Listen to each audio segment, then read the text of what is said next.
When William first saw him, he was leaning against the wall of the White Lion, gazing at the passers-by with a moody smile upon his villainous-looking countenance. It was evident to any careful observer that he had not confined his attentions to the exterior of the White Lion.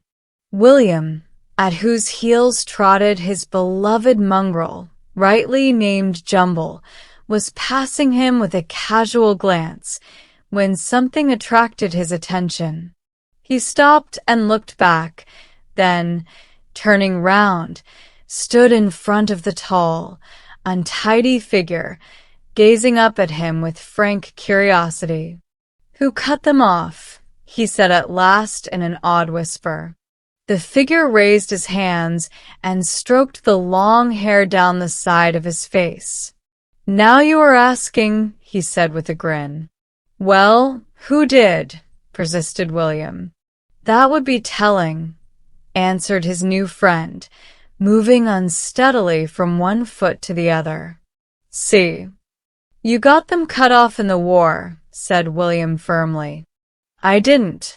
I've been in the war, all right. Strike me pink, I've been in the war, and that's the truth. But I didn't get them cut off in the war. Well, I'll stop kidding you. I'll tell you straight. I never had none. No." William stood on tiptoe to peer under the untidy hair at the small apertures that in his strange new friend took the place of ears. Admiration shone in William's eyes. "Was you born without them?" he said enviously. His friend nodded. "No, don't you go talking about it," he went on modestly, though seeming to bask in the sun of William's evident awe and respect. "I don't want all folks knowing about it. See?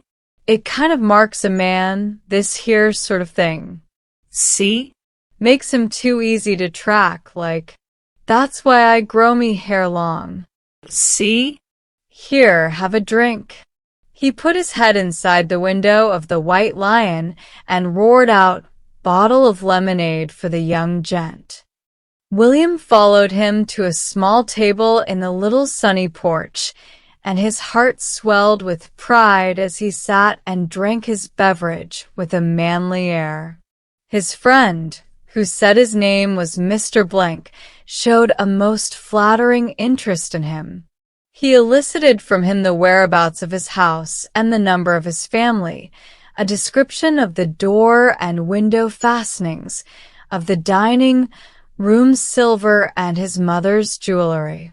William, his eyes fixed with a fascinated stare upon Mr. Blank's ears, gave the required information readily, glad to be able in any way to interest this intriguing and mysterious being.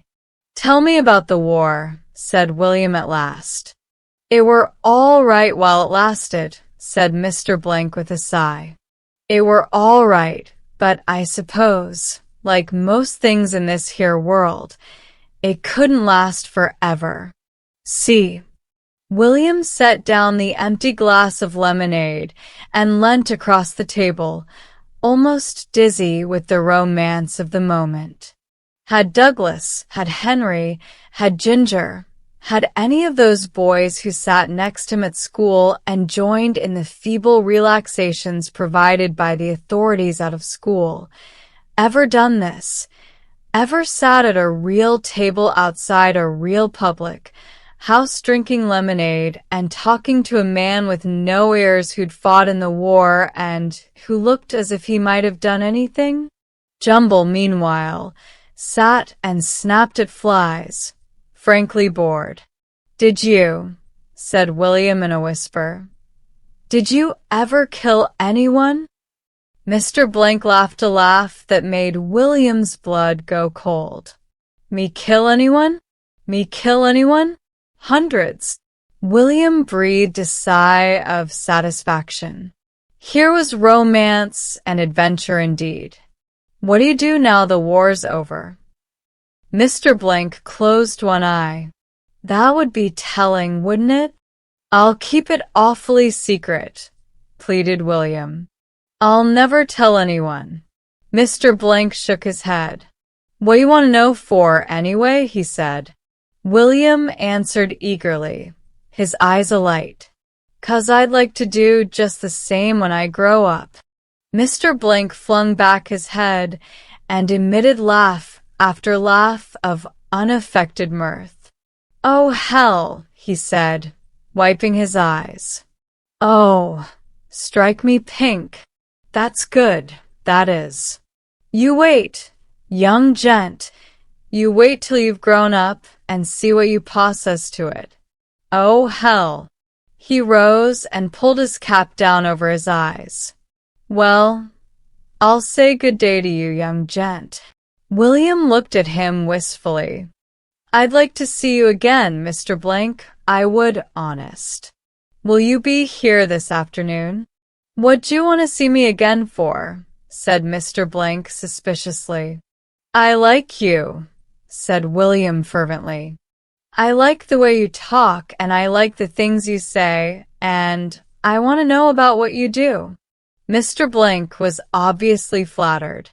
I may be round here again this afternoon, though I make no promise. See? I've got to be careful, I have. I've got to be careful who sees me and who hears me and where I go. That's the worst of having no ears. See? William did not see, but he was thrilled to the soul by the mystery. And you don't tell no one you've seen me nor nothing about me, went on Mr. Blank. Pulling his cap still farther over his head, Mr. Blank set off unsteadily down the road, leaving William to pay for his lemonade with his last penny. He walked home, his heart set firmly on a lawless career of crime. Opposition he expected from his father and mother and Robert and Ethel, but his determination was fixed. He wondered if it would be very painful to have his ears cut off. He entered the dining room with an air of intense mystery, pulling his cap over his eyes and looking round in a threatening manner. William, what do you mean by coming into the house in your cap? Take it off at once. William sighed. He wondered if Mr. Blank had a mother. When he returned, he sat down and began quietly to remodel his life. He would not be an explorer, after all, nor an engine, driver, nor chimney sweep. He would be a man of mystery, a murderer, fighter, forger. He fingered his ears tentatively. They seemed fixed on jolly fast. He glanced with utter contempt at his father, who had just come in. His father's life of blameless respectability seemed to him, at that minute, utterly despicable. The Wilkinsons over at Todfoot have had their house broken into now, Mrs. Brown was saying. All her jewelry gone. They think it's a gang. It's just the villages round here. There seems to be one every day. William expressed his surprise. Oh, hell, he ejaculated with a slightly self-conscious air. Mr. Brown turned round and looked at his son. May I ask, he said politely, where you picked up that expression? I got it off one of my friends, said William with quiet pride. Then I'd take it as a personal favor, went on Mr. Brown, if you'd kindly refrain from airing your friend's vocabularies in this house. He means you're never to say it again, William, translated Mrs. Brown sternly. Never. All right, said William. I won't. See? I'd, jolly well won't. Strike me pink. See. He departed with an air of scowling mystery and dignity combined, leaving his parents speechless with amazement. That afternoon he returned to the White Lion. Mr. Blank was standing unobtrusively in the shadow of the wall. "Hello, young gent," he greeted William. "Nice dog you've got." William looked proudly down at Jumble. "You won't find," he said proudly and with some truth, "you won't find another dog like this. Not for miles." "Will he be much good as a watchdog now?" asked Mr. Blank carelessly. "Good," said William, almost indignant at the question. "There isn't any sort of dog he isn't good at." Said Mr. Blank, looking at him thoughtfully. "Tell me about things you've done," said William earnestly. "Yes, I will, too," said Mr. Blank. "But just you tell me first who lives at all these here nice houses and all about them." "See?" William readily complied, and the strange couple gradually made their way along the road towards William's house.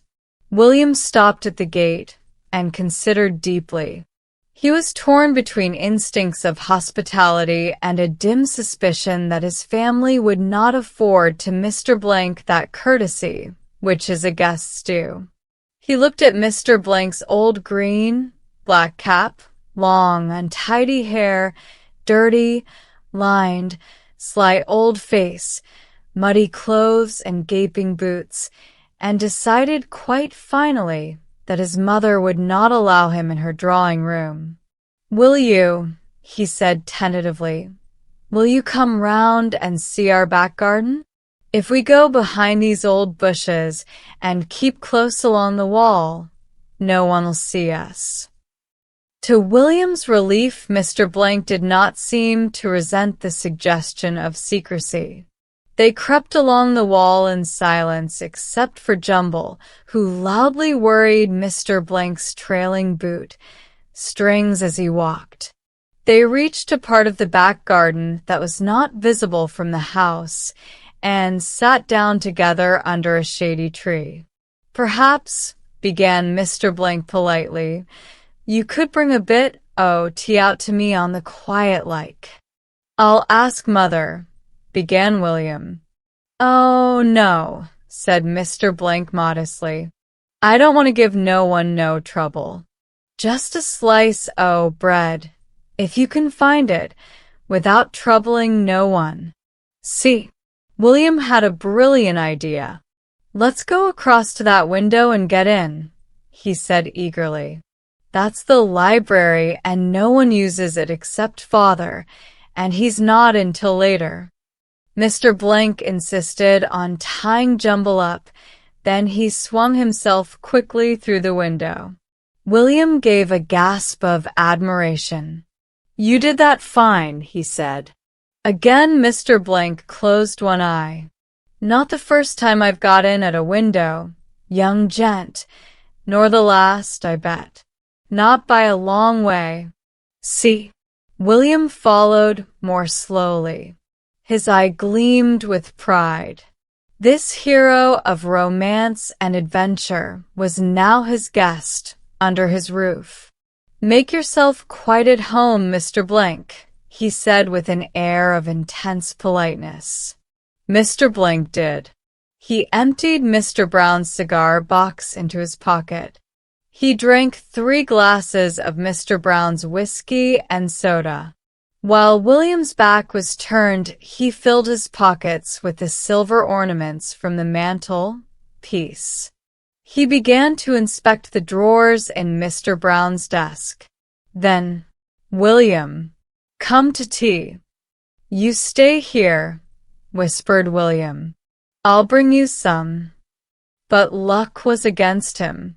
It was a visitor's tea in the drawing room, and Mrs. de Vere Carter, a neighbor, there in all her glory. She rose from her seat with an ecstatic murmur. "Willie, dear child, sweet little soul." With one arm, she crushed the infuriated William against her belt. With the other, she caressed his hair. Then William, in moody silence, sat down in a corner and began to eat bread and butter. Every time he prepared to slip a piece into his pocket, He found his mother's or Mrs. de Vere Carter's eye fixed upon him and hastily began to eat it himself. He sat, miserable and hot, seeing only the heroic figure starving in the next room, and planned a raid on the larder as soon as he could reasonably depart. Every now and then he scowled across at Mrs. de Vere Carter and made a movement with his hands, as though pulling a cap over his eyes. He invested even his eating with an air of dark mystery. Then Robert, his elder brother, came in, followed by a thin, pale man with eye-glasses and long hair.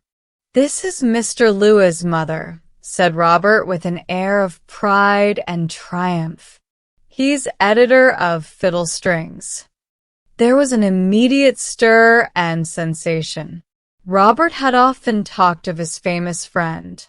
In fact, Robert's family was weary of the sound of his name, but this was the first time Robert had induced him to leave the haunts of his genius to visit the Brown household.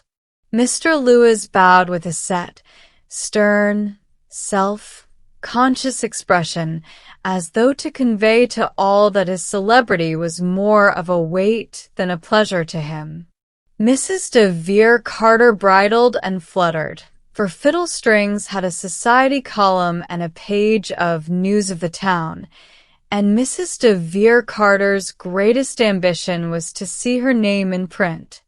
Mr. Lewis sat back in his chair, took his tea cup as though it were a fresh addition to his responsibilities, and began to talk. He talked apparently without even breathing. He began on the weather, drifted on to art and music, and was just beginning a monologue on the novel, when William rose and crept from the room like a guilty spirit. He found Mr. Blank under the library table, having heard a noise in the kitchen and fearing a visitor. A cigar and a silver snuffer had fallen from his pocket to the floor. He hastily replaced them. William went up and took another look at the wonderful ears, and heaved a sigh of relief. While parted from his strange friend, he had had a horrible suspicion that the whole thing was a dream. "I'll go to the larder and get you something," he said. "You just stay here." "I think, young gent," said Mr. Blank, "I think I'll just go and look round upstairs on the quiet like, and you needn't mention it to no one." "See." Again, he performed the fascinating wink. They crept on tiptoe into the hall, but the drawing-room door was ajar. William's heart stood still. He could hear his mother coming across the room then. She stood in the doorway, her face filled with horror as her eye fell upon Mr. Blank. "William," she said. William's feelings were beyond description. Desperately, he sought for an explanation for his friend's presence. With what pride and coolness had Robert announced his uninvited guest. William determined to try it, at any rate. He advanced boldly into the drawing-room. "This is Mr. Blank, mother," he announced jauntily. "He hasn't got no ears." Mr. Blank stood in the background, awaiting developments. Flight was now impossible. The announcement fell flat. There was nothing but horror upon the 5 silent faces that confronted William. He made a last desperate effort. "He's been in the war," he pleaded. "He's killed folks." Then the unexpected happened.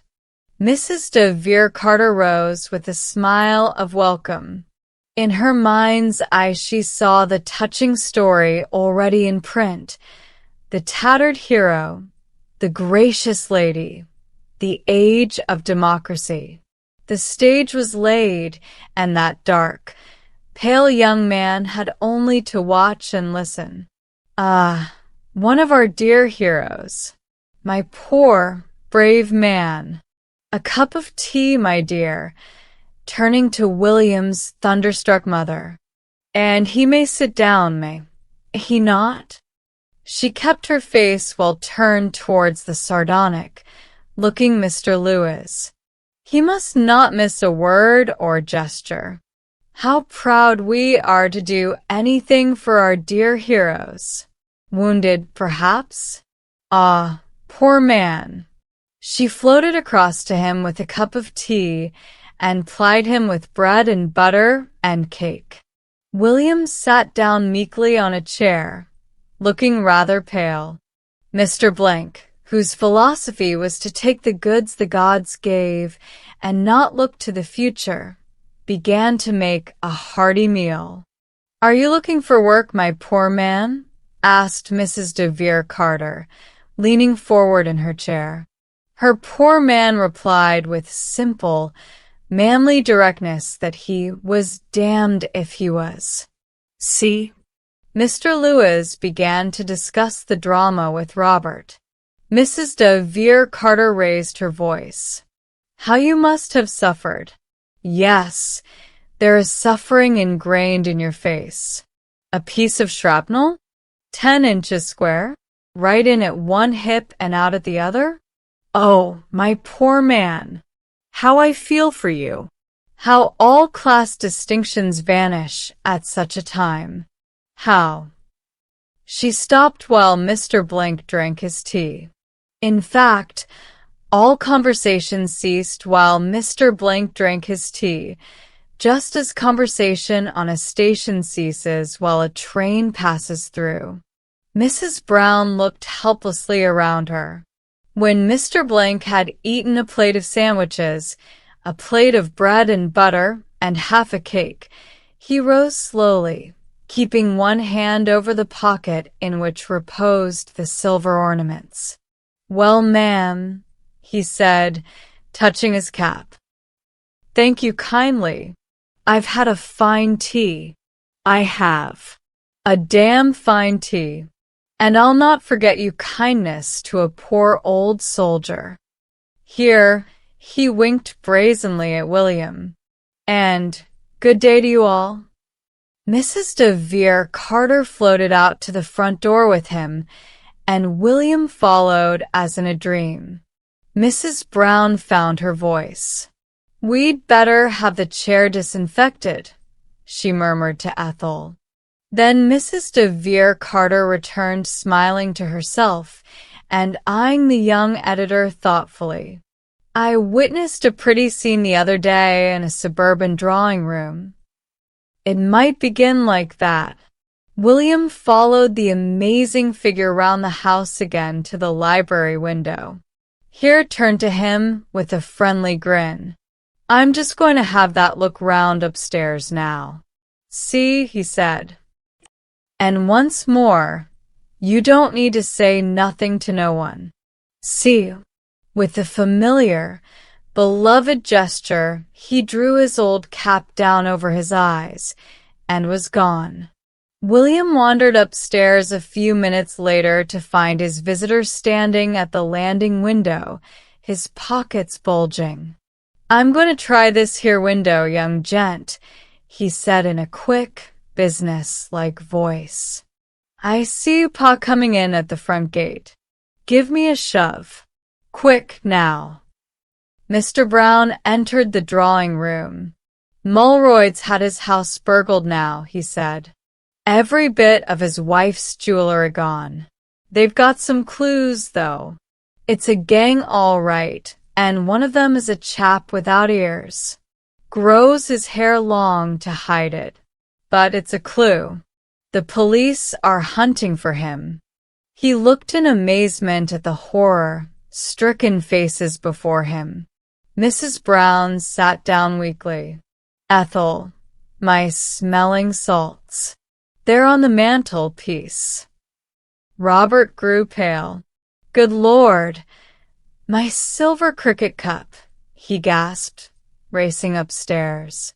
The landing window had been too small and Mr. Blank too big, though William did his best. There came to the astounded listeners the sound of a fierce scuffle.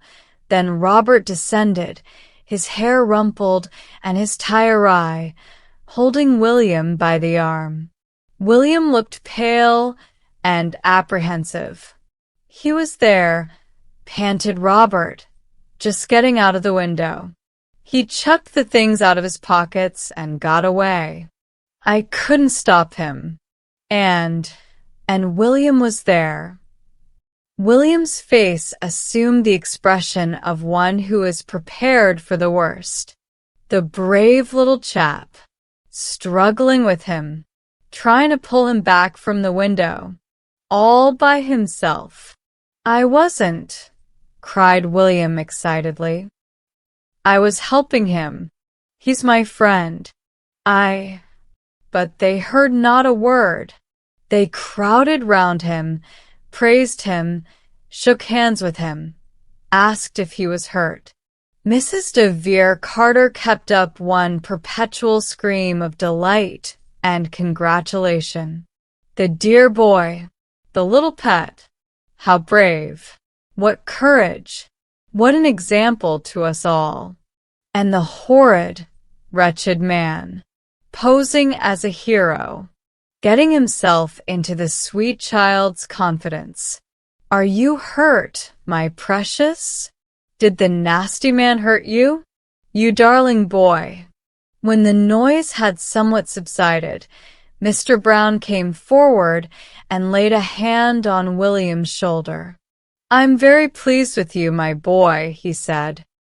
"You can buy anything you like tomorrow up to 5 shillings.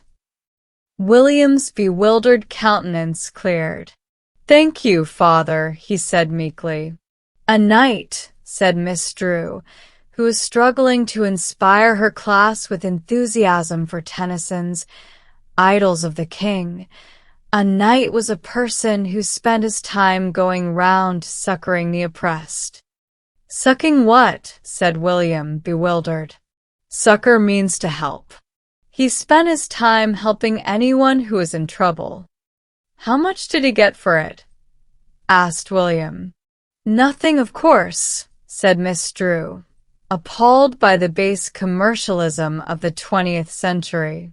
"He helped the poor because he loved them, William. He had a lot of adventures and fighting, and he helped beautiful, persecuted girls." William's respect for the knight rose. "Of course," said Miss Drew hastily, "they needn't necessarily be beautiful, but in most of the stories we have, they were beautiful." Followed some stories of fighting and adventure and the rescuing of beautiful girls. The idea of the thing began to take hold of William's imagination. "I say," he said to his chum Ginger after school, "that knight thing sounds all right. Sucking, I mean helping people and fighting and all that. I wouldn't mind doing it, and you could be my squire." "Yes," said Ginger slowly.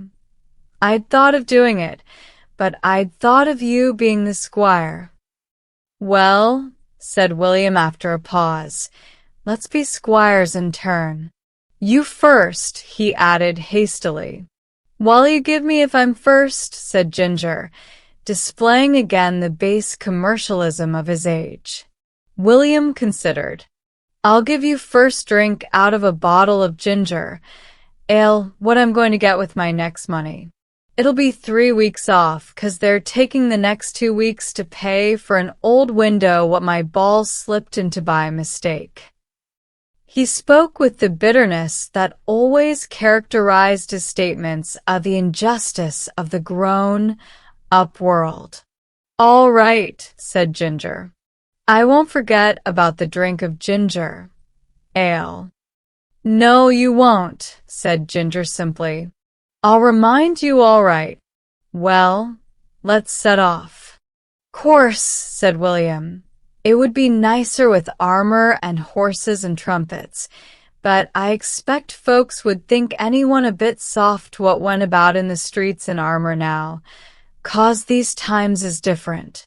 She said so. Anyway, she said we could still be knights and help people, didn't she? Anyway, I'll get my bugle. That'll be something. William's bugle had just returned to public life after one of its periodic terms of retirement into his father's keeping. William took his bugle proudly in one hand and his pistol, the glorious result of a dip in the bran tub at a school party, in the other, and, sternly denying themselves the pleasures of afternoon school, off the two set upon the road of romance and adventure. "I'll carry the bugle," said Ginger, "'cause I'm squire." William was unwilling to give up his treasure. "Well, I'll carry it now," he said, "but when I begin fighting folks, I'll give it you to hold." They walked along for about a mile, without meeting anyone. William began to be aware of a sinking feeling in the region of his waist. "I wonder what they eat," he said at last. "I'm getting so's I wouldn't mind something to eat." "We did not have set off before dinner," said the squire with the event wisdom. "We ought to have waited till after dinner." "You ought to have brought something," said William severely. "You're the squire. You're not much of a squire not to have brought something for me to eat." "And me," put in Ginger. "If I'd brought any, I'd have brought it for me more'n for you." William fingered his minute pistol. "If we meet any wild animals," he said darkly. A cow gazed at them mournfully over a hedge. "You might go and milk that," suggested William. "Milk would be better than nothing." "You go and milk it." "No, I'm not squire." "I bet squires did the milking. Knights wouldn't have done the milking." "I'll remember," said Ginger bitterly, "when you're squire, all the things what you said a squire ought to do when I was squire." They entered the field and gazed at the cow from a respectful distance. She turned her eyes upon them sadly. "Go on," said the knight to his reluctant squire. "I'm not good at cows," objected that gentleman. "Well, I will, then," said William with reckless bravado, and advanced boldly upon the animal. The animal very slightly lowered its horns, perhaps in sign of greeting, and emitted a deep "mo." "Oh, oh, oh," like lightning. The gallant pair made for the road. "Anyway," said William gloomily, "we got nothing to put it in, so we'd only have got tossed for nothing, perhaps, if we'd gone on." They walked on down the road till they came to a pair of iron gates and a drive that led up to a big house. William's spirits rose. His hunger was forgotten. "Come on," he said. "We might find someone to rescue here. It looks like a place where there might be someone to rescue." There was no one in the garden to question the right of entry of two small boys armed with a bugle and a toy pistol. Unchallenged, they went up to the house. While the knight was wondering whether to blow his bugle at the front door or by the open window, they caught sight suddenly of a vision inside the window. It was a girl as fair and slim and beautiful as any wandering knight could desire, and she was speaking fast and passionately. William, ready for all contingencies, marshaled his forces. "Follow me," he whispered, and crept on all fours nearer the window. They could see a man now, an elderly man with white hair and a white beard. "And how long will you keep me in this vile prison?" she was saying in a voice that trembled with anger. "Base wretch that you are." "Crumbs!" ejaculated William. "Ha! Ha!" sneered the man. "I have you in my power. I will keep you here a prisoner till you sign the paper which will make me master of all your wealth And beware, girl, if you do not sign, you may answer for it with your life." "Wow," murmured William. Then he crawled away into the bushes, followed by his attendant squire.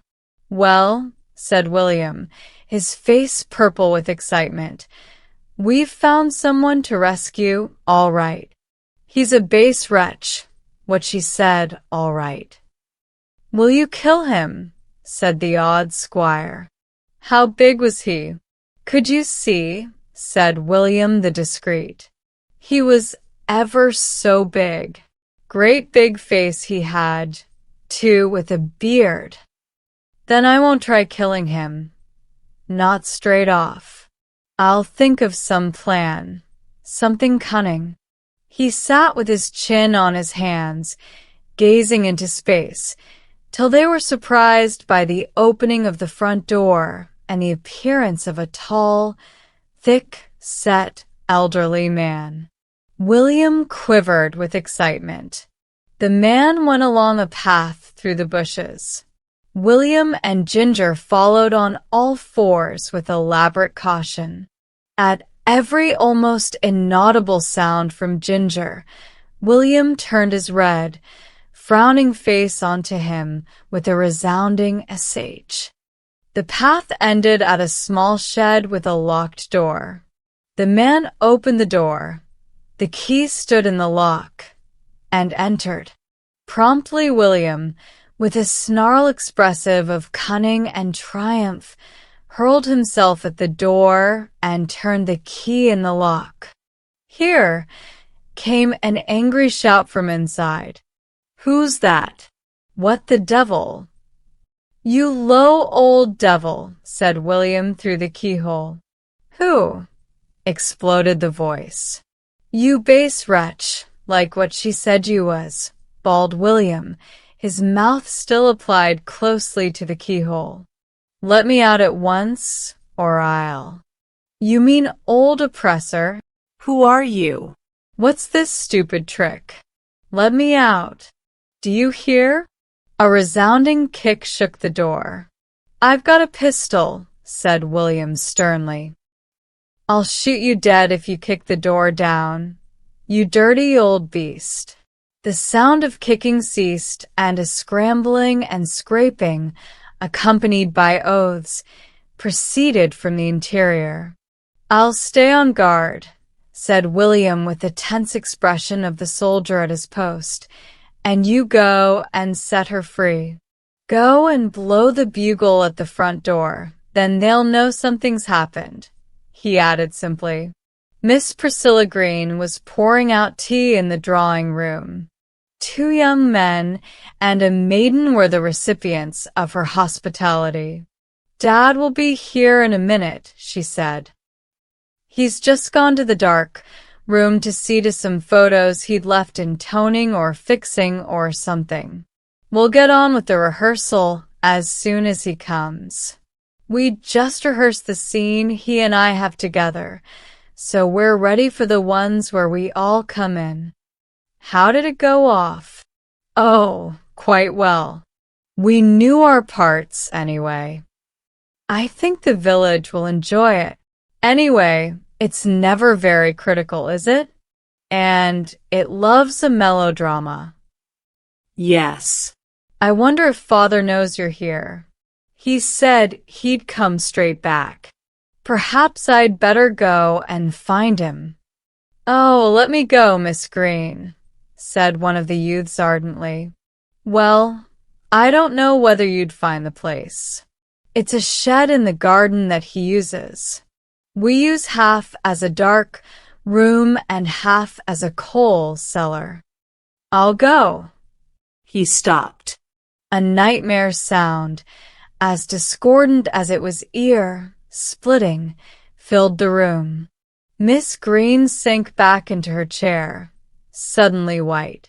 One of the young men let a cup of tea fall neatly from his fingers onto the floor and there crash into fragments. The young lady visitor emitted a scream that would have done credit to a factory siren. Then at the open French window appeared a small boy holding a bugle, purple, faced with the effort of his performance. One of the young men was the first to recover speech. He stepped away from the broken crockery on the floor as if to disclaim all responsibility for it and said sternly, "Did you make that horrible noise?" Miss Green began to laugh hysterically. "Do have some tea now you've come," she said to Ginger.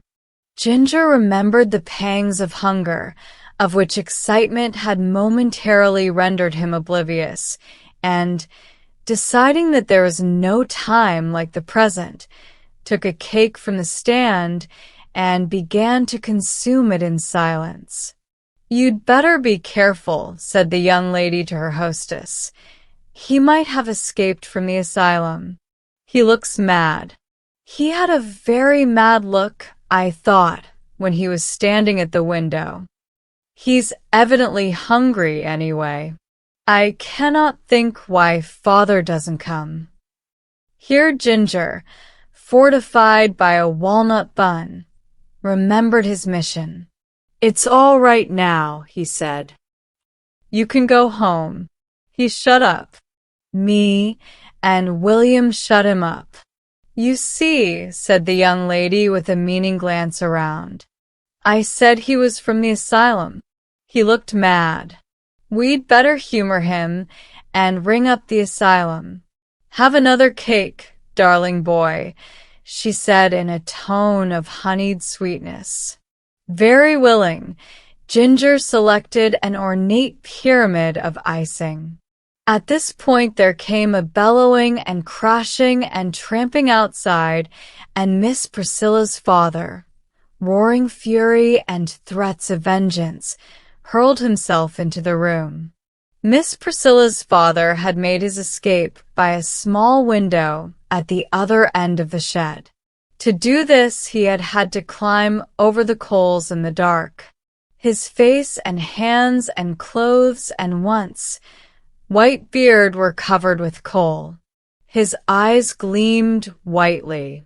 A disgraceful attack, utterly unprovoked, cowardly rogues. Here he stopped to cough because his mouth was full of coal dust.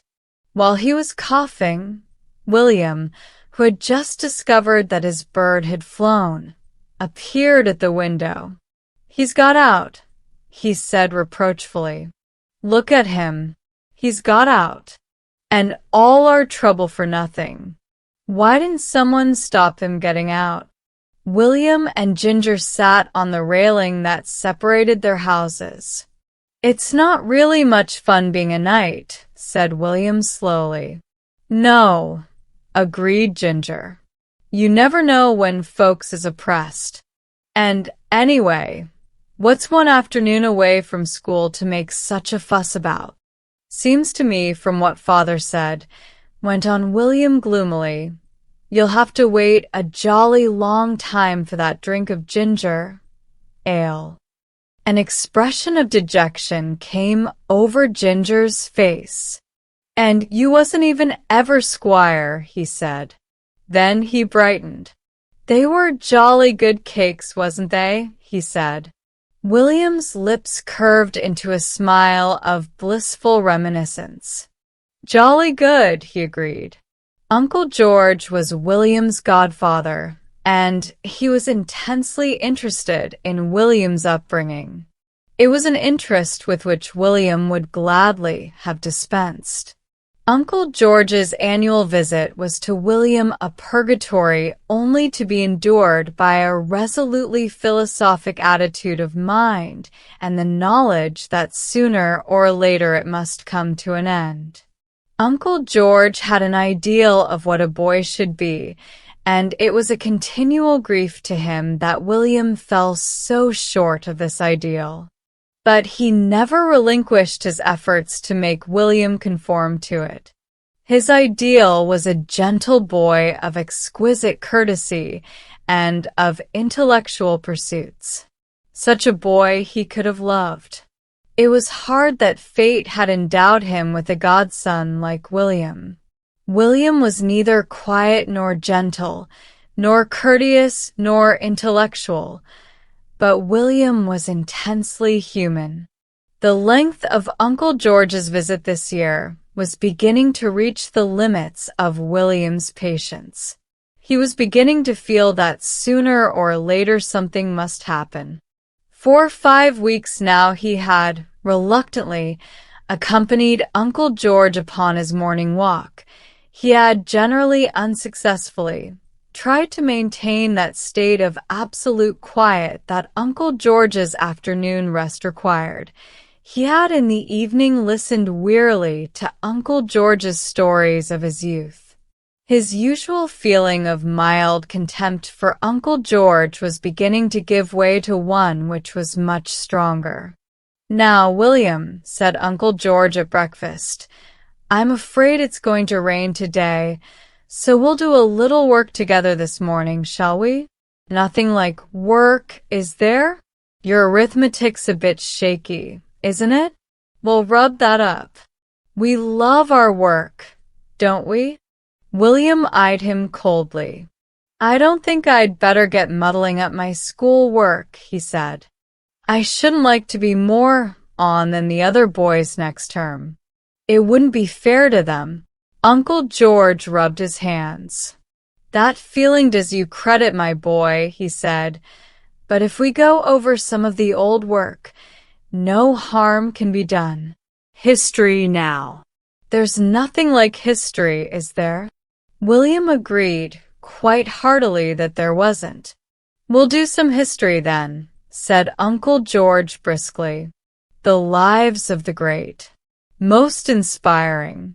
Better than those terrible things you used to waste your time on, The terrible things had included a trumpet, a beloved motor hooter, and an ingenious instrument very dear to William's soul that reproduced most realistically the sound of 2 cats fighting. These, at Uncle George's request, had been confiscated by William's father. Uncle George had not considered them educational. They also disturbed his afternoon's rest. Uncle George settled himself and William down for a nice, quiet morning in the library. William, looking round for escape, found none. The outside world was wholly uninviting. The rain came down in torrents. Moreover, the 5 preceding weeks had broken William's spirits. He realized the impossibility of evading Uncle George. His own family were not sympathetic. They suffered from him considerably during the rest of the year, and were not sorry to see him absorbed completely by Uncle George's conscientious zeal. So Uncle George seated himself slowly and ponderously in an arm-chair by the fire. "When I was a boy, William," he began, leaning back and joining the tips of his fingers together, "I loved my studies." "I'm sure you love your studies, don't you? Which do you love most?" "Me," said William. "I like shooting and playing Red Indians." "Yes, yes," said Uncle George impatiently, "but those aren't studies, William. You must aim at being gentle." "It's not much good being gentle when you're playing Red Indians," said William stoutly. "A gentle Red Indian wouldn't get much done." But why play Red Indians?" said Uncle George. "A nasty rough game. No, we'll talk about history. You must mold your character upon that of the great heroes, William. You must be a Clive, a Napoleon, a Wolfe." "I've often been a wolf," said William. "That game's nearly as good as Red Indians. And bears is a good game, too. We might have bears here," he went on brightening. "Just you and me. Would you sooner be bear or hunter?" "I'd sooner be hunter," he hinted gently. "You misunderstand," said Uncle George. "I mean Wolfe the man, Wolfe the hero." William, who had little patience with heroes who came within the school curriculum, relapsed into gloom. "What lessons do we learn from such names, my boy?" went on Uncle George. William was on the floor behind Uncle George's chair, endeavoring to turn a somersault in a very restricted space. "History lessons and dates and things," he said shortly. "And the things they expect you to remember?" he added with disgust. "No, no," said Uncle George, but the fire was hot and his chair was comfortable and his educational zeal was dying away. "To endure the buffets of fate with calmness, to smile at misfortune, to endure whatever comes, and so on." He stopped suddenly. William had managed the somersault, but it had somehow brought his feet into collision with Uncle George's neck. Uncle George sleepily shifted his position. "Boisterous, boisterous," he murmured disapprovingly. "You should combine the gentleness of a Moor with the courage of a Wellington, William." William now perceived that Uncle George's eyelids were drooping slowly, and William's sudden statuesque calm would have surprised many of his instructors. The silence and the warmth of the room had their effect. In less than 3 minutes, Uncle George was dead to the world around him. William's form relaxed. Then he crept up to look closely at the face of his enemy. He decided that he disliked it intensely. Something must be done at once. He looked round the room. There were not many weapons handy. Only his mother's work box stood on a chair by the window, and on it a pile of socks belonging to Robert, William's elder brother. Beneath either arm of his chair, one of Uncle George's coat tails protruded. William soon departed on his way rejoicing, while on to one of Uncle George's coat tails was firmly stitched a bright blue sock, and on to the other a brilliant orange one. Robert's taste in socks was decidedly loud. William felt almost happy. The rain had stopped, and he spent the morning with some of his friends whom he met in the road. They went bear hunting in the wood, and though no bears were found, still their disappointment was considerably allayed by the fact that one of them saw a mouse and another one distinctly smelt a rabbit. William returned to lunch whistling to himself, and had the intense satisfaction of seeing Uncle George enter the dining room, obviously roused from his slumbers by the luncheon bell, and obviously quite unaware of the blue and orange socks that still adorned his person. "Curious," he ejaculated, as Ethel, William's grown-up sister, pointed out the blue sock to him. "Most curious." William departed discreetly, muttering something about "better tidy up a bit," which drew from his sister expressions of surprise and questions as to his state of health. "Most curious," again said Uncle George, who had now discovered the orange sock. When William returned, all excitement was over, and Uncle George was consuming roast beef with energy. "Ah, William," he said, "we must complete the history lesson soon. Nothing like history. Nothing like history. Nothing like history.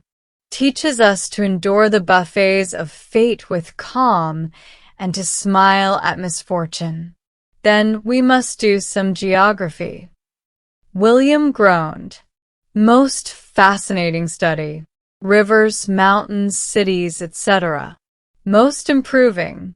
The morning should be devoted to intellectual work at your age, William, and the afternoon to the quiet pursuit of some improving hobby. You would then find the true joy of life." To judge from William's countenance, he did not wholly agree, but he made no objection. He had learnt that objection was useless, and against Uncle George's eloquent silence was his only weapon. After lunch, Uncle George followed his usual custom and retired to rest. William went to the shed in the back garden and continued the erection of a rabbit house that he had begun a few days before. He hoped that if he made a little house, Providence would supply a rabbit. He whistled blithely as he knocked nails in at random.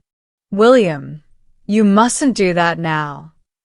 He turned a stern gaze upon his mother. "Why not?" he said. "Uncle George is resting." With a crushing glance at her, he strolled away from the shed. Someone had left the lawn-mower in the middle of the lawn. With one of his rare impulses of pure virtue, he determined to be useful. Also, he rather liked mowing the grass. "William, don't do that now," called his sister from the window. "Uncle George is resting."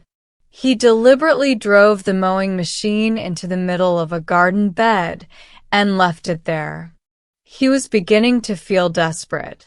Then, "What can I do?" he said bitterly to Ethel, who was still at the window. "You'd better find some quiet, improving hobby," she said unkindly as she went away.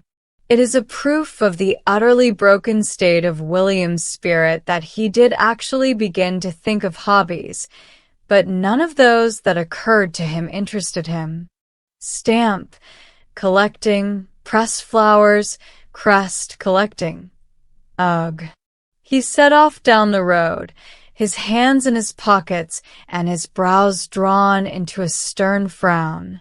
He amused himself by imagining Uncle George in various predicaments, lost on a desert island, captured by pirates, or carried off by an eagle. Then something in the window of a house he passed caught his eye, and he stopped suddenly. It was a stuffed bird under a glass case. Now that was something like a hobby, stuffing dead animals. He wouldn't mind having that for a hobby. And it was quite quiet. He could do it while Uncle George was resting. And it must be quite easy. The first thing to do, of course, was to find a dead animal. Any old thing would do to begin on. A dead cat or dog. He would do bigger ones like bears and lions later on. He spent nearly an hour in a fruitless search for a dead cat or dog. He searched the ditches on both sides of the road and several gardens. He began to have a distinct sense of grievance against the race of cats and dogs in general for not dying in his vicinity. At the end of the hour, he found a small dead frog. It was very dry and wrinkled, but it was certainly a dead frog and would do to begin on. He took it home in his pocket. He wondered what they did first in stuffing dead animals. He'd heard something about tanning them, but what was tanning, and how did one get it? Then he remembered suddenly having heard Ethel talk about the tanning in tea. So that was all right. The first thing to do was to get some tea. He went to the drawing room. It was empty, but upon the table near the fire was a tea tray and 2 cups. Evidently his mother and sister had just had tea there. He put the frog at the bottom of a cup and carefully filled the cup with tea from the teapot. Then he left it to soak and went out into the garden. A few minutes later, William's mother entered the drawing room. Uncle George had finished resting and was standing by the mantel, piece with a cup in his hand. "I see you poured out my tea for me," he said, "but rather a curious taste. Doubtless you boil the milk now. Safer, of course. Much safer. But it imparts a curious flavor." He took another sip. "But I didn't pour out your tea," began Mrs. Brown. Here William entered. He looked quickly at the table. "Who's meddling with my frog?" he said angrily. "It's my hobby, and I'm stuffing frogs, and someone's been and took my frog. I left it on the table." "On the table?" said his mother. "Yes. In a cup of tea. Getting tanning. You know, for stuffing. I was putting him in tanning first. Uncle George grew pale. In frozen silence, he put a spoon into his cup and investigated the contents. In still more frozen silence, Mrs. Brown and William watched. That moment held all the cumulative horror of a Greek tragedy. Then Uncle George put down his cup and went silently from the room. On his face was the expression of one who is going to look up the first train home. Fate had sent him a buffet he could not endure calmly, a misfortune at which he could not smile, and fate had avenged William for much. William was aware of a vague feeling of apprehension when he heard that Joan Clive, the little girl who lived next door, was having a strange cousin to stay for 3 weeks. All his life, William had accepted Joan's adoration and homage with condescending indifference, but he did not like to imagine a possible rival. "What's he coming for?" he demanded with an ungracious scowl, perched uncomfortably and dangerously on the high wall that separated the two gardens and glaring down at Joan. "What's he coming for, anyway?" "'Cause Mother's invited him," explained Joan simply, with a shake of her golden curls. "He's called Cuthbert. She says he's a sweet little boy." "Sweet?" echoed William in a tone of exaggerated horror. "Ugh! Well," said Joan, with the smallest note of indignation in her voice, "you needn't play with him if you don't like." "Me? Play? With him?" scowled William as if he could not believe his ears. "I'm not likely to go playing with a kid like what he'll be." Joan raised aggrieved blue eyes. "You're a horrid boy sometimes, William," she said.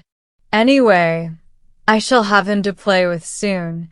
It was the first time he had received anything but admiration from her. He scowled speechlessly. Cuthbert arrived the next morning. William was restless and ill, at ease, and several times climbed the ladder for a glimpse of the guest, but all he could see was the garden inhabited only by a cat and a gardener. He amused himself by throwing stones at the cat till he hit the gardener by mistake, and then fled precipitately before a storm of abuse. William and the gardener were enemies of very long standing. After dinner, he went out again into the garden and stood gazing through a crack in the wall. Cuthbert was in the garden. Though as old and as tall as William, he was dressed in an embroidered tunic, very short knickers, and white socks. Over his blue eyes his curls were brushed up into a golden halo. He was a picturesque child. "What shall we do?" Joan was saying. "Would you like to play hide and seek?" "No, let's not play at rough games," said Cuthbert. "What shall we do then?" said Joan, somewhat wearily. "Let's sit down and I'll tell you fairy stories," said Cuthbert. A loud snort from inside the wall just by his ear startled him, and he clutched Joan's arm. "What's that?" he said. There were sounds of clambering feet on the other side of the wall. Then William's grimy face appeared. "Hello, Joan," he said, ignoring the stranger.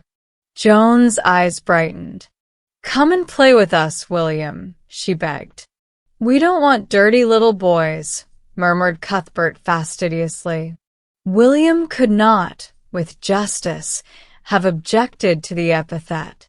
He had spent the last half hour climbing onto the rafters of the disused coach, house, and dust and cobwebs adorned his face and hair. "He's always like that," explained Joan carelessly. By this time William had thought of a suitable response. "All right," he jeered. "Don't look at me then. Go on telling fairy stories." Cuthbert flushed angrily. "You're a nasty, rude little boy," he said. "I'll tell my mother." Thus war was declared. He came to tea the next day. Not all William's pleading could persuade his mother to cancel the invitation. "Well," said William darkly, "wait till you've seen him, that's all. Wait till you've heard him speaking. He cannot talk even. He cannot play. He tells fairy stories. He don't like dirt. He's got long hair and a funny long coat. He's awful, I tell you. I don't want to have him to tea. I don't want to be washed, and all just because he's coming to tea." But as usual, William's eloquence availed nothing. Several people came to tea that afternoon, and there was a sudden silence when Mrs. Clive, Joan, and Cuthbert entered. Cuthbert was in a white silk tunic embroidered with blue. He wore white shoes and white silk socks. His golden curls shone. He looked angelic. "Oh, the darling. Isn't he adorable? What a picture. Come here, sweetheart." Cuthbert was quite used to this sort of thing. His manners were perfect. He raised his face with a charming smile to be kissed, then sat down on the sofa between Joan and Mrs. Clive, swinging long bare legs. William, sitting, an unwilling victim, on a small chair in a corner of the room, brushed and washed till he shone again, was conscious of a feeling of fury quite apart from the usual sense of outrage that he always felt upon such an occasion. It was bad enough to be washed till the soap went into his eyes and down his ears despite all his protests. It was bad enough to have had his hair brushed till his head smarted. It was bad enough to be hustled out of his comfortable jersey into his Eton suit which he loathed.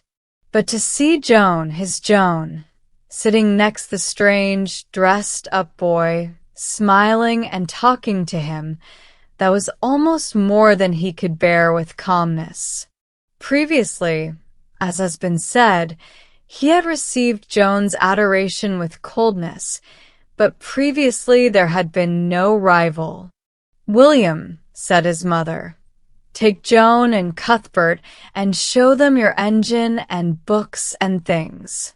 Remember you're the host, dear," she murmured as he passed. "Try to make them happy." He turned upon her a glance that would have made a stronger woman quail. Silently, he led them up to his playroom. "There's my engine and my books. You can play with them," he said coldly to Cuthbert. "Let's go and play in the garden, you and me, Joan." But Joan shook her head. "I don't suppose she'd care to go out without me," said Cuthbert airily. "I'll go with you. This boy can play here if he likes." And William, artist in cursing as he was, could think of no response. He followed them into the garden, and there came upon him a wild determination to show his superiority. "You cannot climb that tree," he began. "I can," said Cuthbert sweetly. "Well, climb it then," grimly.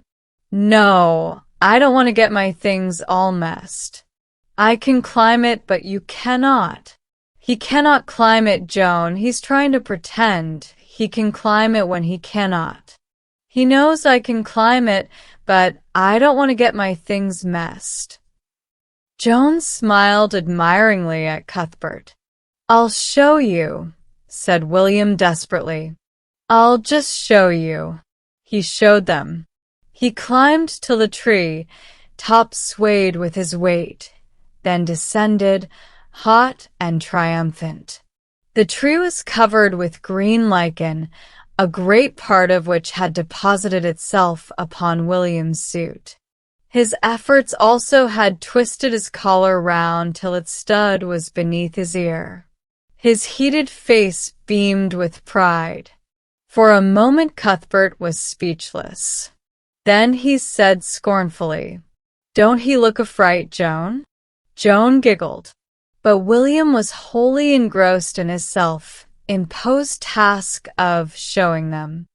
He led them to the bottom of the garden, where a small stream, now almost dry, disappeared into a narrow tunnel to flow under the road and reappear in the field at the other side.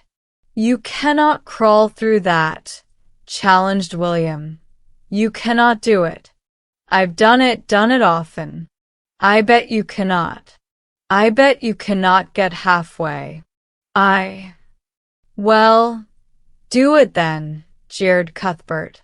William, on all fours, disappeared into the mud and slime of the small round aperture. Joan clasped her hands, and even Cuthbert was secretly impressed. They stood in silence. At intervals, William's muffled voice came from the tunnel. "It's jolly muddy, too, I can tell you. I've caught a frog. I say, I've caught a frog. Crumbs. It's got away. If I tried, I could nearly drown here." At last, through the hedge, they saw him emerge in the field across the road.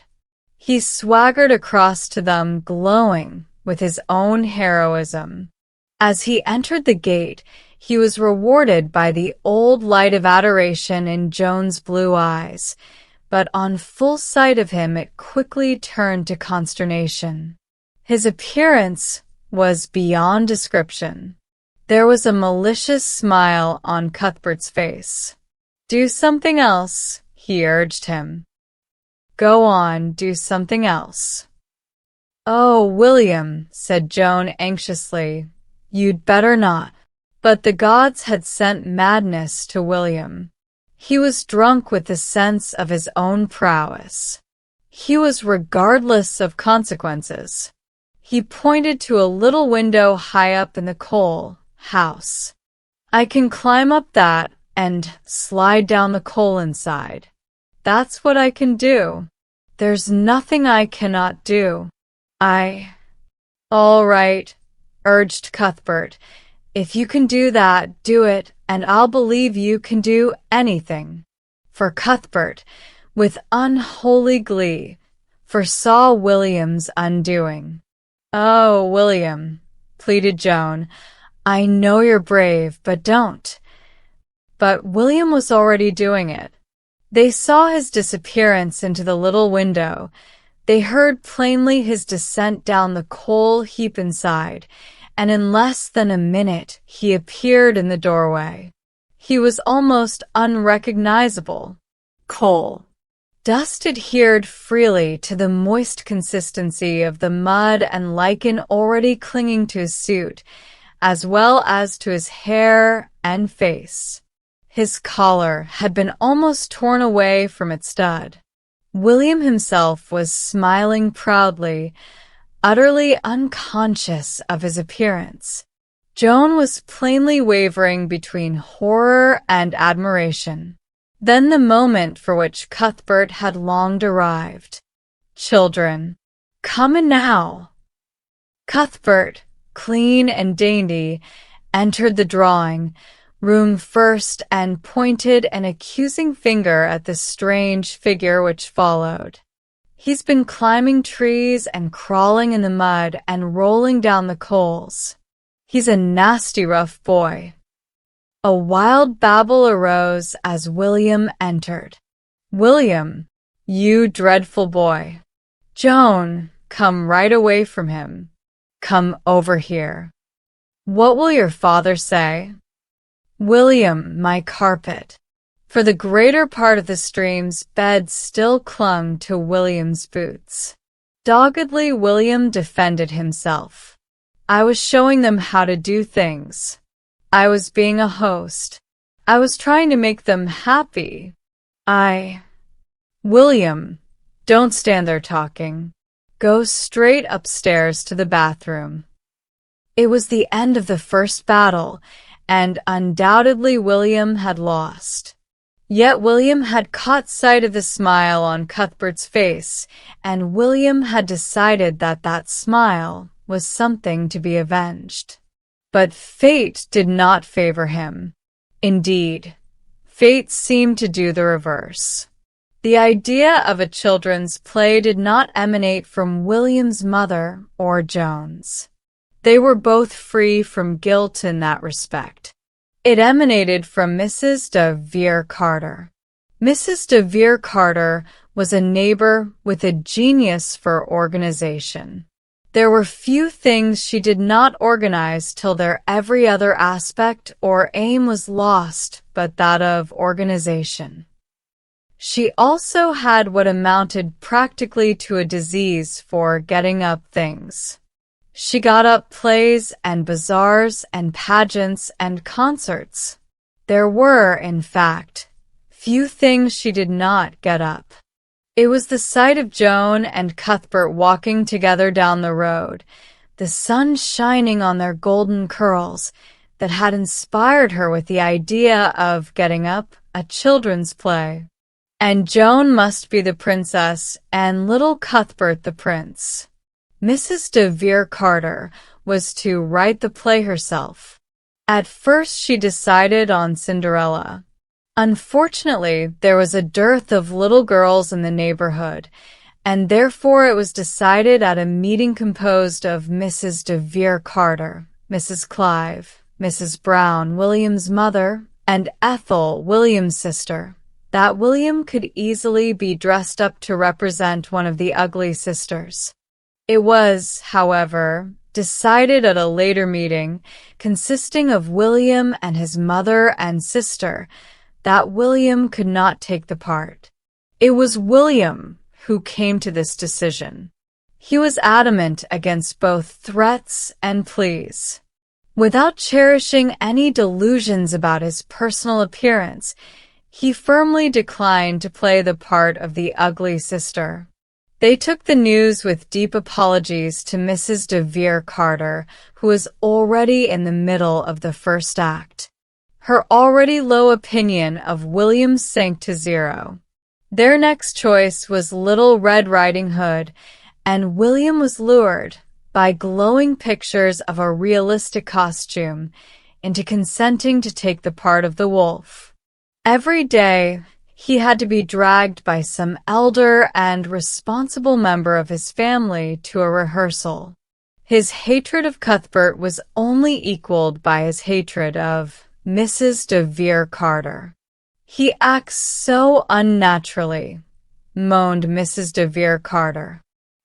"Try really to think you're a wolf, darling. Put some spirit into it. Be animated." William scowled at her, and once more muttered monotonously his opening lines. "A wolf am I, a wolf on mischief bent. To eat this little maid is my intent. Take a breath after bent, darling. Now say it again." William complied, introducing this time a loud and audible gasp to represent the breath. Mrs. de Vere cut aside. "Now, Cuthbert, darling, draw your little sword and put your arm round Joan. That's right."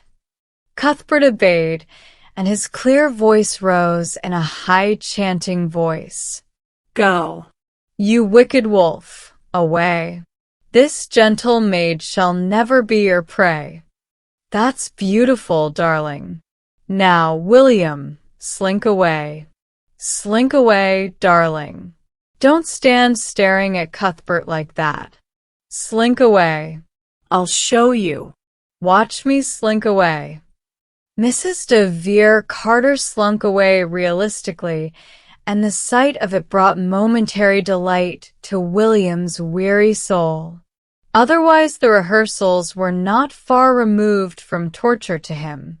The thought of being a wolf had at first attracted him, but actually a wolf character who had to repeat Mrs. de Vere Carter's meaningless poetry and be beaten at every turn by the smiling Cuthbert, who was forced to watch from behind the scenes the fond embraces of Cuthbert and Joan, galled his proud spirit unspeakably. Moreover, Cuthbert monopolized her both before and after the rehearsals. "Come away, Joan. He's probably all over coal dust and all of a mess." The continued presence of unsympathetic elders prevented his proper avenging of such insults. The day of the performance approached, and there arose some little trouble about William's costume. If the wearing of the dining room hearth rug had been forbidden by authority, it would have at once become the dearest wish of William's heart, and a thing to be accomplished at all costs. But because authority decreed that that should be William's official costume as the wolf, William at once began to find enormous difficulties. "It's a dirty old thing. All dust and bits of black hair come off it on me. I don't think it looks like a wolf. Well, if I've got to be a wolf, folks might just as well know what I am. This looks like as if it came off a black sheep or something. You don't want folks to think I'm a sheep instead of a wolf, do you? You don't want me to be made look ridiculous before all these folks, do you?" He was slightly pleased by their promise to hire a wolf's head for him. He practiced wolf's howlings, though these had no part in Mrs. de Vere Carter's play, at night in his room till he drove his family almost beyond the bounds of sanity.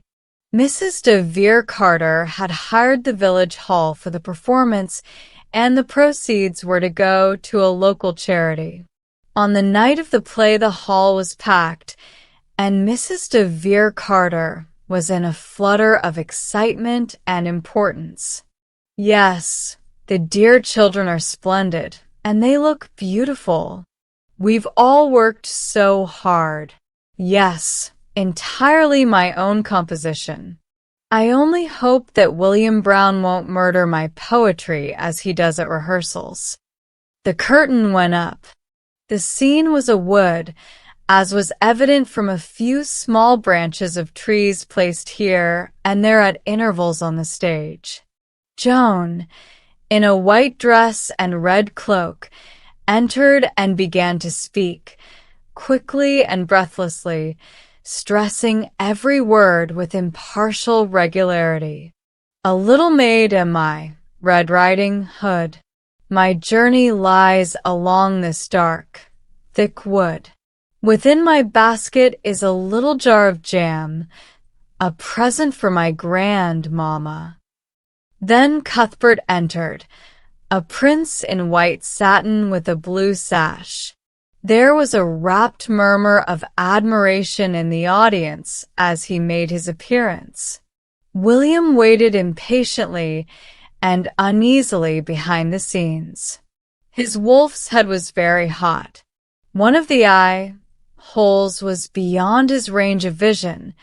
Through the other he had a somewhat prescribed view of what went on around him. He had been pinned tightly into the dining room hearth rug, his arms held down by his side. He was distinctly uncomfortable. At last his cue came. Red Riding Hood and the prince parted after a short conversation in which their acquaintance made rapid strides, and at the end of which the prince said casually as he turned to go, "So sweet a maid have I never seen. Before long I hope to make her my wife and queen." Red Riding Hood gazed after him, remarking, all in the same breath and tone, "How kind he is, how gentle, and how good!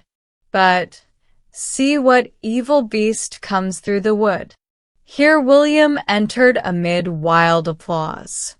On the stage, he found that his one eye hole gave him an excellent view of the audience. His mother and father were in the second row. Turning his head round slowly, he discovered his sister Ethel sitting with a friend near the back. "William," hissed the prompter, "go on. A wolf am I." But William was engrossed in the audience. There was Mrs. Clive about the middle of the room. "A wolf am I. Go on, William." William had now found the cook and housemaid in the last row of all, and was turning his eye whole round in search of fresh discoveries. The prompter grew desperate. "A wolf am I, a wolf on mischief bent. Say it, William." William turned his wolf's head towards the wings. "Well, I was going to say it," he said irritably, "if you'd left me alone." The audience laughed. "Well, say it," said the voice of the invisible prompter. "Well, I'm going to," said William. "I'm not going to say that again what you said, 'cause they all heard it. I'll go on from there." The audience rocked in wild delight. Behind the scenes, Mrs. de Vere Carter wrung her hands and sniffed strong-smelling salts. "That boy," she moaned. Then William, sinking his voice from the indignant clearness with which it had addressed the prompter to a muffled murmur, continued, "To eat this little maid is my intent." But there leapt on the stage again the radiant white and blue figure of the prince brandishing his wooden sword. "Go, you wicked wolf, away. This gentle maid shall never be your prey." At this point William should have slunk away. But the vision revealed by his one available eye, whole of the prince standing in a threatening attitude with one arm round Joan, filled him with a sudden and unaccountable annoyance. He advanced slowly and threateningly towards the prince, and the prince, who had never before acted with William in his head, which was hired for one evening only, fled from the stage with a wild yell of fear. The curtain was lowered hastily. There was consternation behind the scenes. William, glaring from out his eye, whole and refusing to remove his head, defended himself in his best manner. "Well, I didn't tell him to run away, did I? I didn't mean him to run away. I only looked at him. Well, I was going to slink in a minute. I only wanted to look at him. I was going to slink." "Oh, never mind. Get on with the play," moaned Mrs. de Vere Carter. "But you've quite destroyed the atmosphere, William. You've spoilt the beautiful story. But hurry up, it's time for the grandmother's cottage scene now." Not a word of William's speeches was audible in the next scene, but his attack on and consumption of the aged grandmother was one of the most realistic parts of the play, especially considering the fact that his arms were imprisoned. "Not so roughly, William," said the prompter in a whisper. "Don't make so much noise. They cannot hear a word anyone's saying." At last William was clothed in the nightgown and nightcap and lying in the bed ready for Little Red Riding Hood's entrance. The combined effect of the rug and the head and the thought of Cuthbert had made him hotter and crosser than he ever remembered having felt before. He was conscious of a wild and unreasoning indignation against the world in general. Then Joan entered and began to pipe monotonously. "Dear Grandmamma, I've come with all quickness to comfort you and soothe your bed of sickness. Here's some little dainties I have brought to show you how we cherish you in our thought." Here William wearily rose from his bed and made an unconvincing spring in her direction. But onto the stage leapt Cuthbert once more, the vision in blue and white with golden curls shining and sword again drawn. Ha! Evil beast! It was too much for William. The heat and discomfort of his attire, the sight of the hated Cuthbert already about to embrace his Joan, goaded him to temporary madness. With a furious gesture, he burst the pins which attached the dining room hearth, rubbed to his person, and freed his arms. He tore off the white nightgown. He sprang at the petrified Cuthbert, a small wild figure in a jersey suit and a wolf's head. Mrs. de Vere Carter had filled Red Riding Hood's basket with packages of simple groceries, which included, among other things, a paper bag of flour and a jar of jam. William seized these wildly and hurled handfuls of flour at the prostrate, screaming Cuthbert. The stage was suddenly in an uproar. The other small actors promptly joined the battle. The prompter was too panic-stricken to lower the curtain. The air was white with clouds of flour.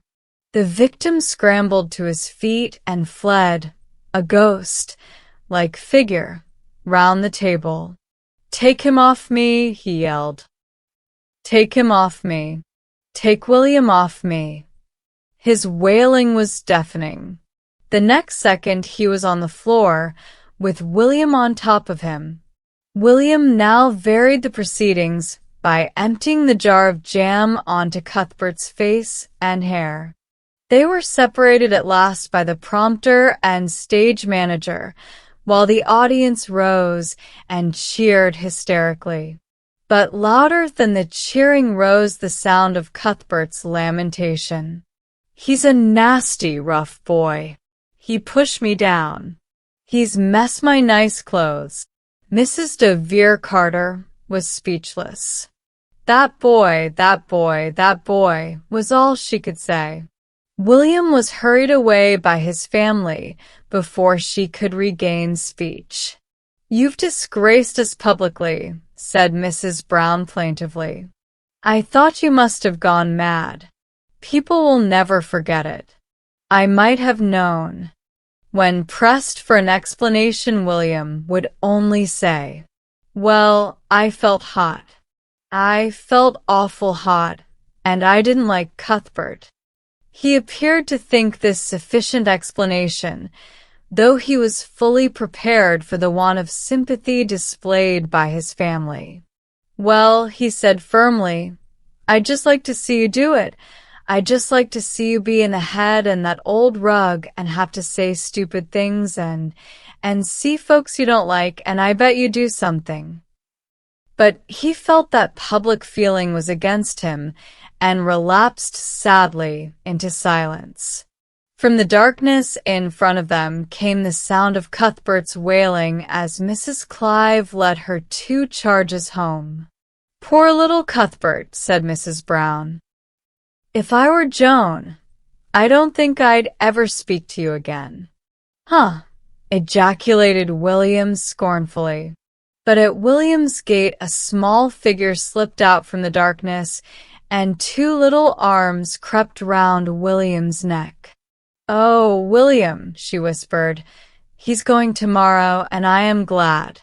Isn't he a softy? Oh, William, I do love you. You do such exciting things."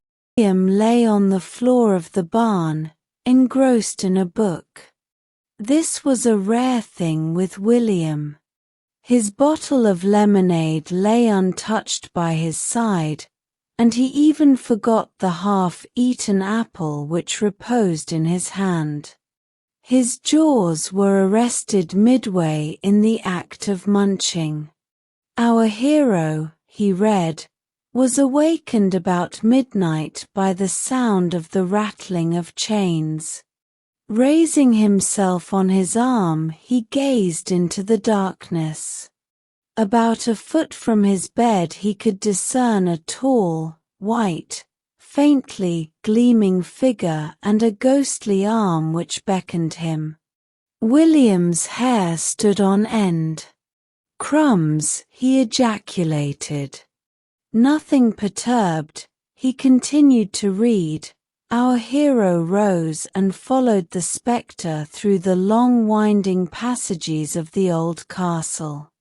Whenever he hesitated, a white, luminous arm, hung around with ghostly chains, beckoned him on. "Gosh," murmured the enthralled William.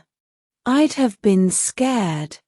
At the panel in the wall the ghost stopped, and silently the panel slid aside, revealing a flight of stone steps. Down this went the apparition, followed by our intrepid hero. There was a small stone chamber at the bottom, and into this the rays of moonlight poured, revealing a skeleton in a sitting attitude beside a chest of golden sovereigns. The gold gleamed in the moonlight. "Wow!" gasped William, red with excitement. "William!" The cry came from somewhere in the sunny garden outside. William frowned sternly, took another bite of apple, and continued to read. Our hero gave a cry of astonishment. "Yeah, I'd have done that all right," agreed William. "William." "Oh, shut up," called William irritably, thereby revealing his hiding place. His grown-up sister, Ethel, appeared in the doorway. "Mother wants you," she announced. "Well, I cannot come." "I'm busy," said William, coldly, taking a draught of lemonade and returning to his book. "Cousin Mildred's come," continued his sister. William raised his freckled face from his book. "Well, I cannot help that, can I?" he said, with the air of one arguing patiently with a lunatic. Ethel shrugged her shoulders and departed. "He's reading some old book in the barn," he heard her announce, and he says. Here he foresaw complications and hastily followed her. "Well, I'm coming, aren't I?" he said, "as fast as I can." Cousin Mildred was sitting on the lawn. She was elderly and very thin and very tall, and she wore a curious, long, shapeless garment of green silk with a golden belt. "Dear child," she murmured, taking the grimy hand that William held out to her in dignified silence. He was cheered by the sight of tea and hot cakes. Cousin Mildred ate little but talked much. "I'm living in hopes of a psychic revelation, dear," she said to William's mother. "In hopes? I've heard of wonderful experiences, but so far none, alas, have befallen me. Automatic writing I have tried, but any communication the spirits may have sent me that way remained illegible, quite illegible." She sighed. William eyed her with scorn while he consumed reckless quantities of hot cakes. "I would love to have a psychic revelation," she sighed again. "Yes, dear," murmured Mrs. Brown, mystified. "William, you've had enough." "Enough?" said William, in surprise. "Why, I've only had," he decided hastily against exact statistics and in favor of vague generalities. "I've only had hardly any," he said, aggrievedly. "You've had enough, anyway," said Mrs. Brown firmly. The martyr rose, pale but proud. "Well, can I go then, if I cannot have any more tea?" There's plenty of bread and butter. I don't want bread and butter, he said, scornfully. Dear child, murmured Cousin Mildred, vaguely, as he departed. He returned to the story and lemonade and apple, and stretched himself happily at full length in the shady barn. But the ghostly visitor seemed to be fading away, and with a soft sigh was gone. Our hero, with a start of surprise, realized that he was alone with the gold and the skeleton. For the first time he experienced a thrill of cold fear and slowly retreated up the stairs before the hollow and, as it seemed, vindictive stare of the grinning skeleton. I wonder what he was grinning at, said William. But to his horror the door was shut, the panel had slid back. He had no means of opening it. He was imprisoned on a remote part of the castle, where even the servants came but rarely, and at intervals of weeks. Would his fate be that of the man whose bones gleamed white in the moonlight? Crumbs, said William, earnestly. Then a shadow fell upon the floor of the barn, and Cousin Mildred's voice greeted him. So you're here, dear? I'm just exploring your garden and thinking. I like to be alone. I see that you are the same, dear child. I'm reading, said William, with icy dignity. Dear boy, won't you come and show me the garden and your favorite nooks and corners? William looked at her thin, vague, amiable face, and shut his book with a resigned sigh. All right, he said. He conducted her in patient silence round the kitchen garden and the shrubbery. She looked sadly at the house, with its red brick, uncompromisingly modern appearance. William, I wish your house was old, she said, sadly. William resented any criticism of his house from outsiders. Personally, he considered newness in a house an attraction, but, if anyone wished for age, then old his house should be. Old, he ejaculated. Huh. I guess it's old enough. Oh, is it? She said, delighted. Restored recently, I suppose? Agreed William, nodding. Oh, I'm so glad. I may have some psychic revelation here, then? Oh yes, said William, judicially. I shouldn't wonder. William, have you ever had one? Well, said William, guardedly, I don't know. His mysterious manner threw her into a transport. Of course not to anyone. But to me I'm one of the sympathetic. To me you may speak freely, William. William, feeling that his ignorance could no longer be hidden by words, maintained a discreet silence.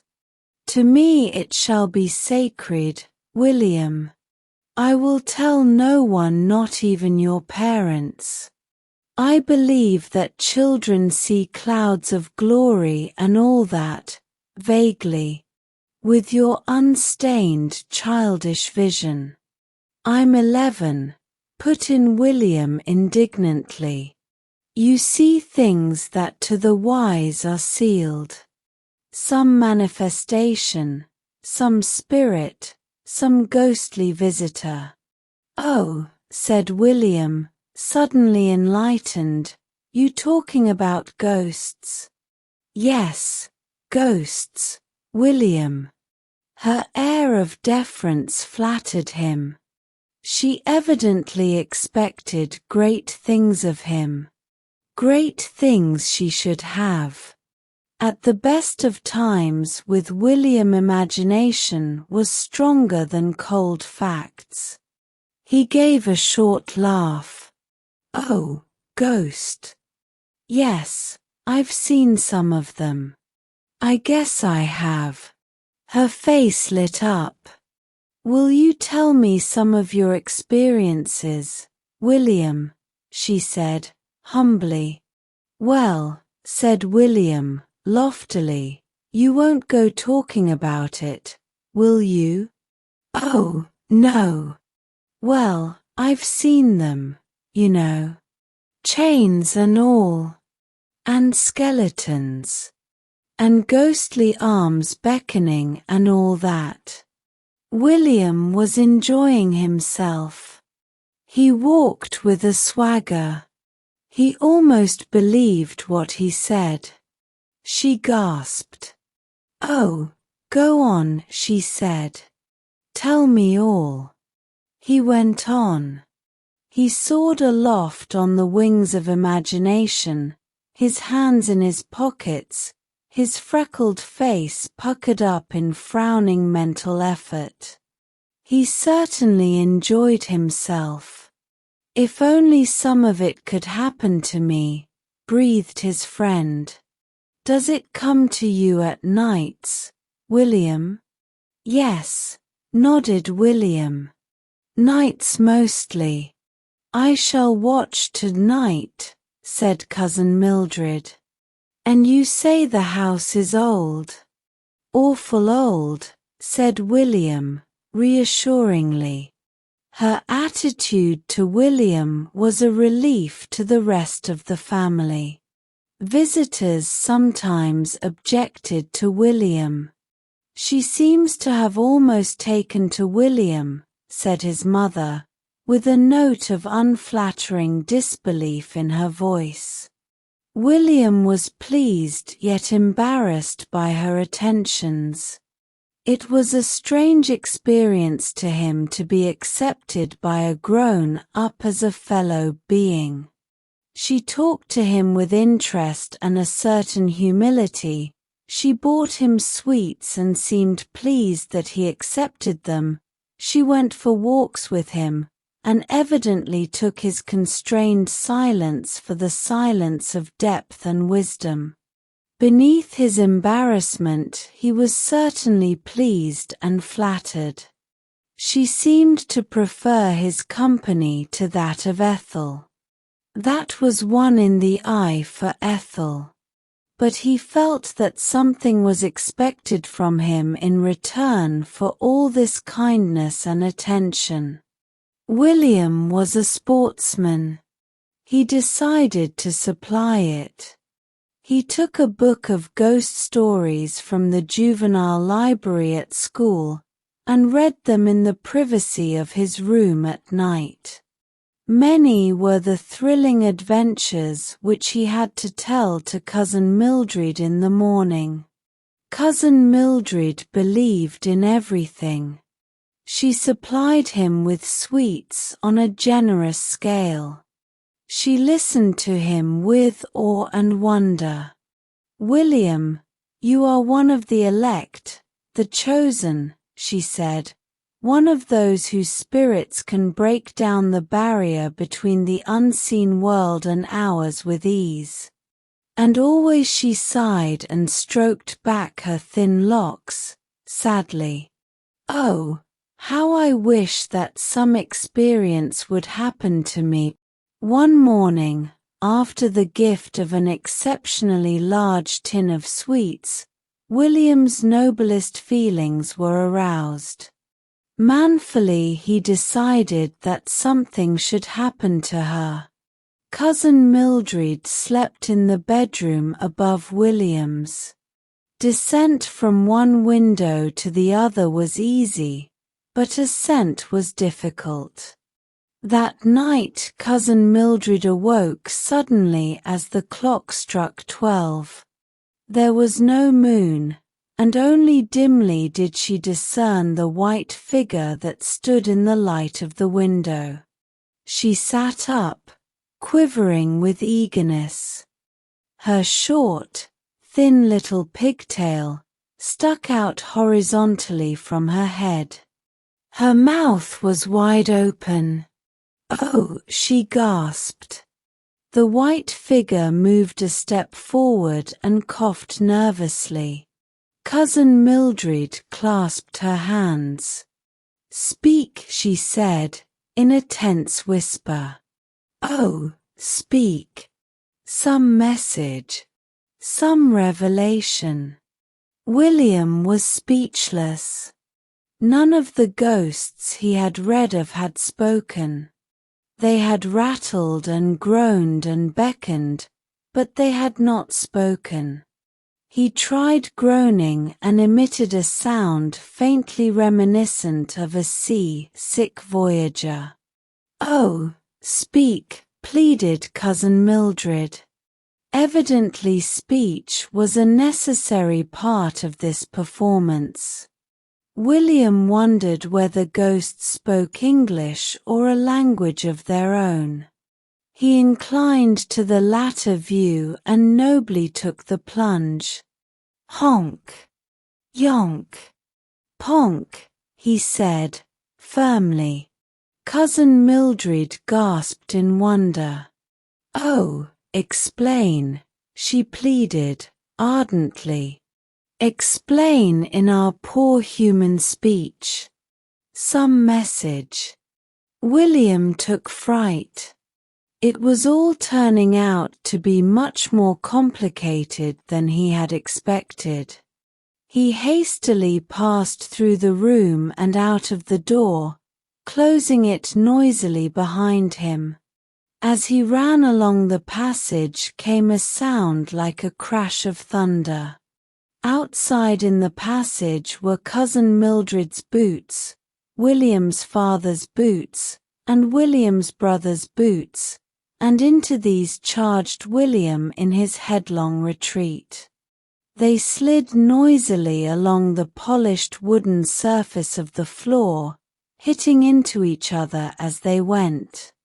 Doors opened suddenly and William's father collided with William's brother in the dark passage, where they wrestled fiercely before they discovered each other's identity. "I heard that confounded noise and I came out." "So did I." "Well, then, who made it? Who did? If it's that wretched boy up to any tricks again." William's father left the sentence unfinished, but went with determined tread towards his younger son's room. William was discovered, carefully spreading a sheet over his bed and smoothing it down. Mr. Brown, roused from his placid slumbers, was a sight to make a brave man quail, but the glance that William turned upon him was innocent and sweet. "Did you make that confounded row kicking boots about the passage?" shouted the man of wrath. "No, father," said William, gently. "I've not been kicking no boots about." "Were you down on the lower landing just now?" said Mr. Brown, with compressed fury. William considered this question silently for a few seconds, then spoke up brightly and innocently. "I don't know, father. You see, some folks walk in their sleep and when they wake up they don't know where they've been. Why, I've heard of a man walking down a fire escape in his sleep, and then he woke up and couldn't think how he'd got to be there where he was. You see, he didn't know he'd walked down all them steps sound asleep, and—" "Be quiet," thundered his father. "What in the name of what on earth are you doing making your bed in the middle of the night? Are you insane?" "William," perfectly composed, tucked in one end of his sheet. "No, father, I'm not insane. My sheet just fell off me in the night and I got out to pick it up. I must have been a bit restless, I suppose. Sheets come off easy when folks is restless in bed, and they don't know anything about it till they wake up, just same as sleepwalking. Why, I've heard of folks." "Be quiet." At that moment William's mother arrived, placid as ever, in her dressing gown, carrying a candle. "Look at him," said Mr. Brown, pointing at the meek-looking William. "He plays football up and down the passage with the boots all night, and then he begins to make his bed. He's mad. His." William turned his calm gaze upon him. "I wasn't playing football with the boots, father," he said, patiently. Mrs. Brown laid her hand soothingly upon her husband's arm. "You know, dear," she said, gently, "a house is always full of noises at night. Basket chairs creaking." Mr. Brown's face grew purple. "Basket chairs," he exploded, violently, but allowed himself to be led unresisting from the room. William finished his bed, making with his usual frown of concentration, then, lying down, fell at once into the deep sleep of childish innocence. But Cousin Mildred was lying awake, a blissful smile upon her lips. She, too, was now one of the elect, the chosen. Her rather deaf ears had caught the sound of supernatural thunder as her ghostly visitor departed, and she had beamed with ecstatic joy. "Honk," she murmured, dreamily. "Honk, yonk, ponk." William felt rather tired the next evening. Cousin Mildred had departed, leaving him a handsome present of a large box of chocolates. William had consumed these with undue haste in view of possible maternal interference. His broken night was telling upon his spirits. He felt distinctly depressed and saw the world through jaundiced eyes.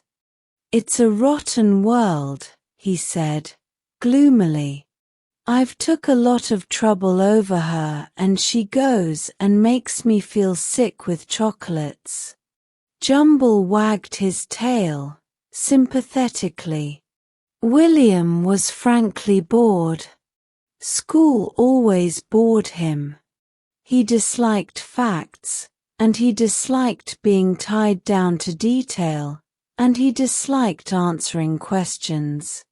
As a politician, a great future would have lain before him. William attended a mixed school because his parents hoped that feminine influence might have a mellowing effect upon his character. As yet the mellowing was not apparent. He was roused from his day dreams by a change in the voice of Miss Dewhurst, his form mistress. It was evident that she was not talking about the exports of England, a subject in which William took little interest, any longer. "Children," she said brightly, "I want to have a little May Queen for the 1st of May. The rest of you must be her courtiers. I want you all to vote tomorrow. Put down on a piece of paper the name of the little girl you think would make the sweetest little queen, and the rest of you shall be her followers." "We're going to have a May Queen," remarked William to his family at dinner, "and I'm going to be a follower." His interest died down considerably when he discovered the meaning of the word follower. "Isn't it no sort of animal at all?" he asked indignantly. "Well, I'm not going to be in it, then," he said when he heard that it was not. The next morning Evangeline Fish began to canvass for votes methodically. Evangeline Fish was very fair, and was dressed always in that shade of blue that shrieks aloud to the heavens and puts the skies to shame. She was considered the beauty of the form. "I'll give you 2 bull's eyes if you'll vote for me," she said to William. "2," said William with scorn. "6," she bargained. "All right," he said, "you can give me 6 bull's eyes if you want. There's nothing to stop you giving me 6 bull's eyes if you want, is there? Not that I know of. But you'll have to promise to put down my name on the paper if I give you 6 bull's eyes," she said suspiciously. "All right," said William. "I can easy promise that." Whereupon she handed over the 6 bull's eyes. William returned one as being under regulation size, and waited frowning till she replaced it by a larger one. "Now, you've promised," said Evangeline Fish. "They'll make you ill and die if you break your promise on them." William kept his promise with true political address. He wrote "E. Fish I don't think" on his voting paper and his vote was disqualified. But Evangeline Fish was elected May Queen by an overwhelming majority. She was, after all, the beauty of the form and she always wore blue. And now she was to be May Queen. Her prestige was established forever. "Little angel," murmured the elder girls. The small boys fought for her favors. William began to dislike her intensely. Her voice, and her smile, and her ringlets, and her blue dress began to jar upon his nerves. And when anything began to jar on William's nerves, something always happened. It was not till about a week later that he noticed Bettine Franklin. Bettine was small and dark. There was nothing angelic about her. William had noticed her vaguely in school before and had hardly looked upon her as a distinct personality. But one recreation in the playground he stood leaning against the wall by himself, scowling at Evangeline Fish. She was surrounded by a crowd of admirers, and was talking to them in her angelic voice. "I'm going to be dressed in white with a blue sash. Blue suits me, you know. I'm so fair." She tossed back a ringlet. "One of you will have to hold my train and the rest must dance round me. I'm going to have a crown," and she turned round in order to avoid the scowling gaze of William in the distance. William had discovered that his scowl annoyed her, and since then had given it little rest. But there was no satisfaction in scowling at the back of her well-curled head, so he relaxed his scowl and let his gaze wander round the playground. And it fell upon Bettine. Bettine was also standing by herself and gazing at Evangeline Fish. But she was not scowling. She was looking at Evangeline Fish with wistful envy. For Evangeline Fish was angelic and a May Queen, and she was neither of these things. William strolled over and lolled against the wall next to her. "Hello," he said, without looking at her, for this change of position had brought him again within range of Evangeline Fish's eye, and he was once more simply one concentrated scowl. "Hello," murmured Bettine shyly and politely. "You like pink rock," was William's next effort. Said Bettine, nodding emphatically. "I'll give you some next time I buy some," said William grandly, "but I shan't be buying any for a long time," he added bitterly. "'Cause an old ball slipped out my hands on to our dining room window before I noticed it yesterday." She nodded understandingly. "I don't mind," she said sweetly. "I'll like you just as much if you don't ever give me any rock." William blushed. "I didn't know you liked me," he said. "I do," she said fervently. "I like your face and I like the things you say." William had forgotten to scowl. He was one flaming mixture of embarrassment and delight. He plunged his hands into his pockets and brought out 2 marbles, a piece of clay, and a broken toy gun. "You can have them all," he said in reckless generosity. "You keep them for me," said Bettine sweetly. "I hope you dance next me at the Maypole when Evangeline's queen. Won't it be lovely?" And she sighed. "Lovely," exploded William. "Huh. Won't you like it?" said Bettine wonderingly. "Me," exploded William again. "Dancing round a pole. Round that old girl? But she's so pretty." "No, she isn't," said William firmly. "She just isn't. Not much.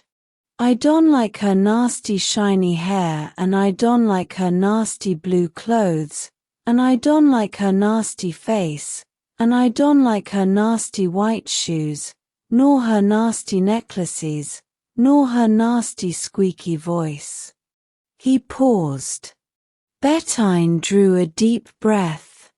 "Go on some more," she said. "I like listening to you." "Do you like her?" said William. "No. She's awful greedy." "Did you know she was awful greedy?" "I can believe it," said William. "I can believe anything of anyone what talks in that squeaky voice. Just watch her when she's eating cakes. She goes on eating and eating and eating. She'll bust and die one day then," prophesied William solemnly, "and I shan't be sorry. But she'll look ever so beautiful when she's a May Queen." "You'd look nicer," said William. Bettine's small pale face flamed. "Oh no," she said. "Would you like to be a May Queen?" "Oh, yes," she said. Said William, and returned to upsetting Evangeline Fish by his steady concentrated scowl.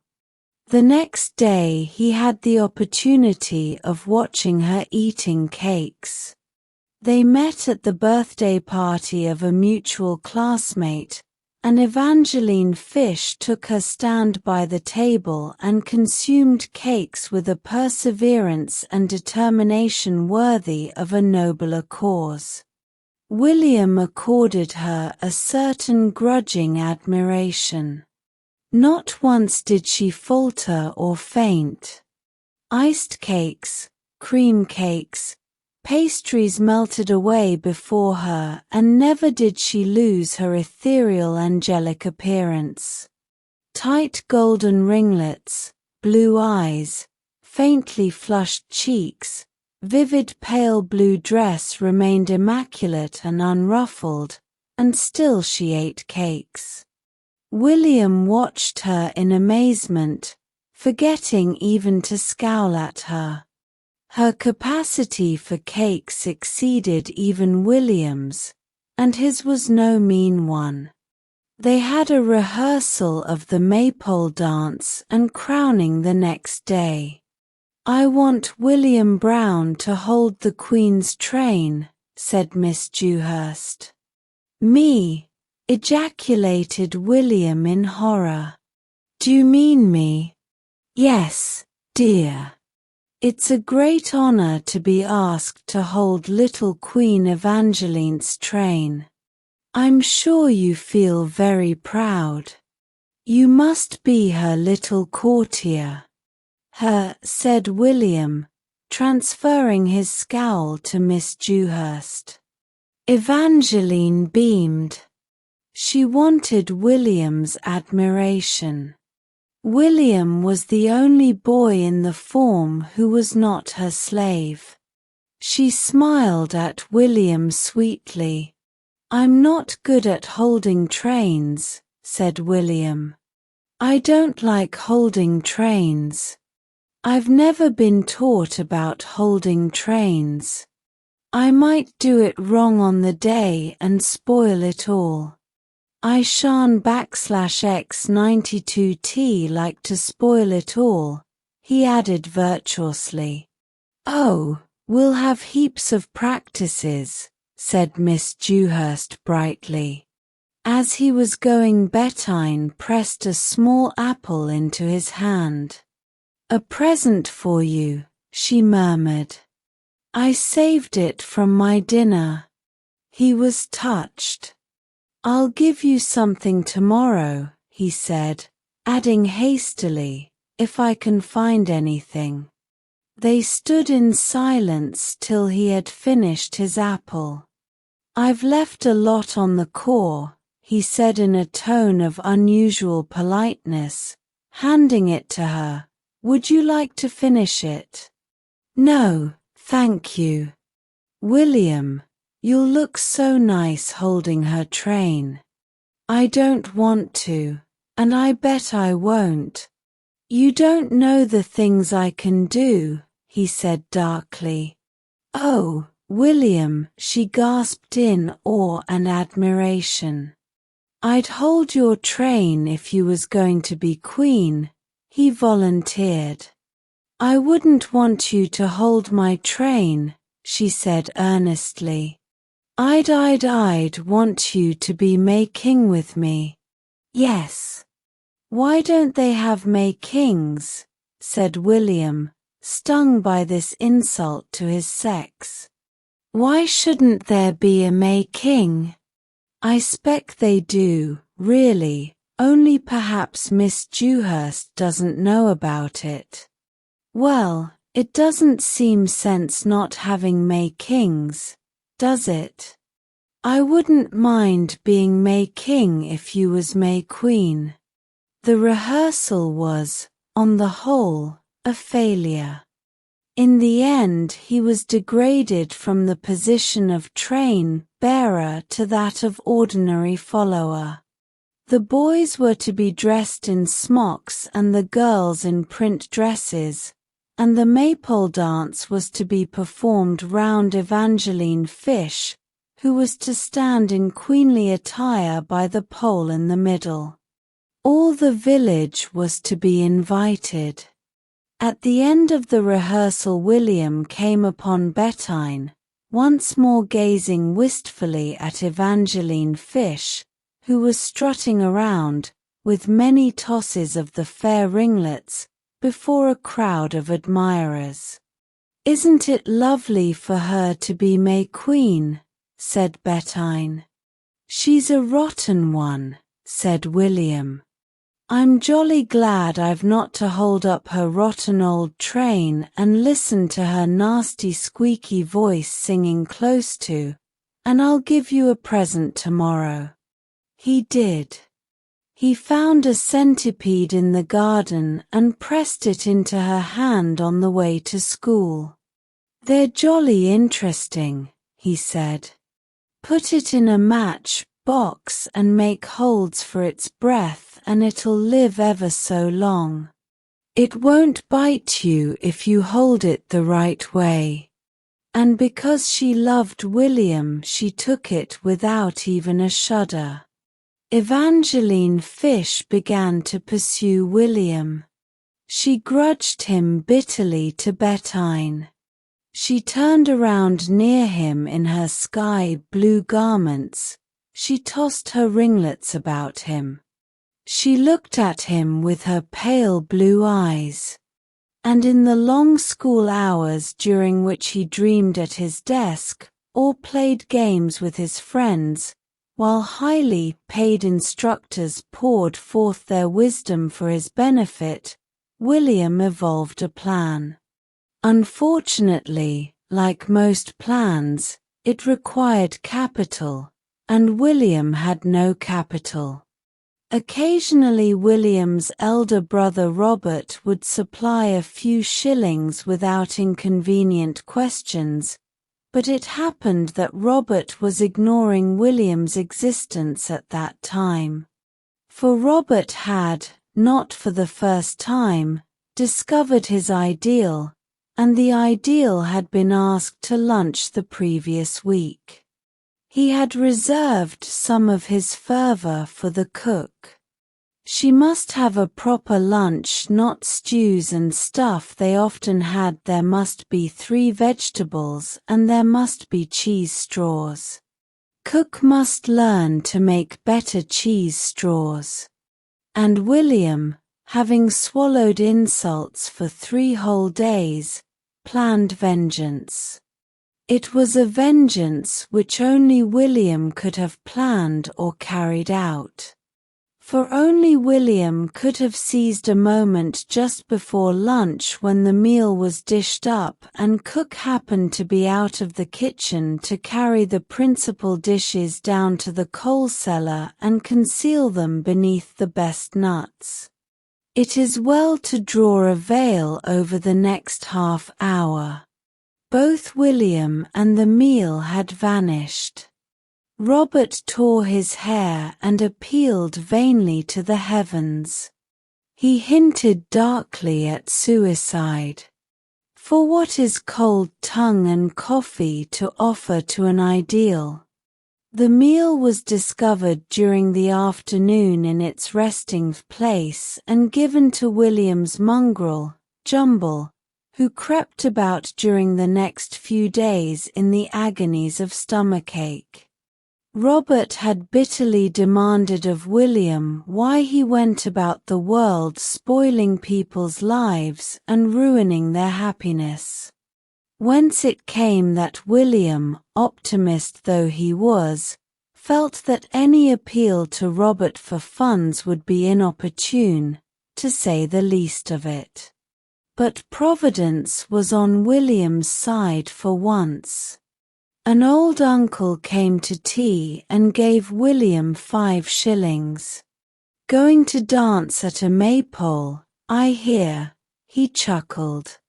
"Perhaps," was all William said. His family were relieved by his meekness with regard to the May Day festival. Sometimes William made such a foolish fuss about being dressed up and performing in public. "You know, dear," said his mother, "it's a dear old festival, and quite an honor to take part in it, and a smock is quite a nice manly garment." "Yes, mother," said William. The day was fine, a real May Day. The maypole was fixed up in the field near the school, and the little performers were to change in the schoolroom. William went out with his brown paper parcel of stage properties under his arm and stood gazing up the road by which Evangeline Fish must come to the school. For Evangeline Fish would have to pass his gate. Soon he saw her, her pale blue radiant in the sun. "Hello," he greeted her. She smiled shyly. She had won him at last. Waiting to walk to the school with me, William, she said. He still loitered. You're awful early. Am I? I thought I was late. I meant to be late. I don't want to be too early. I'm the most important person, and I want to walk in after the others, then they'll all look at me. She tossed her tightly wrought curls. Come into our old shed a minute, said William. I've got a present for you. She blushed and looked at him. Oh, William, she said, and followed him into the wood shed. Look, he said.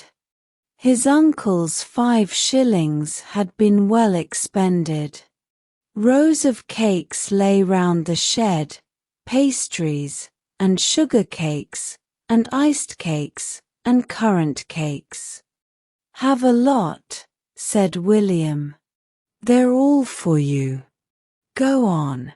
Eat them all. You can eat and eat and eat. There's lots and lots of time and they cannot begin without you, can they?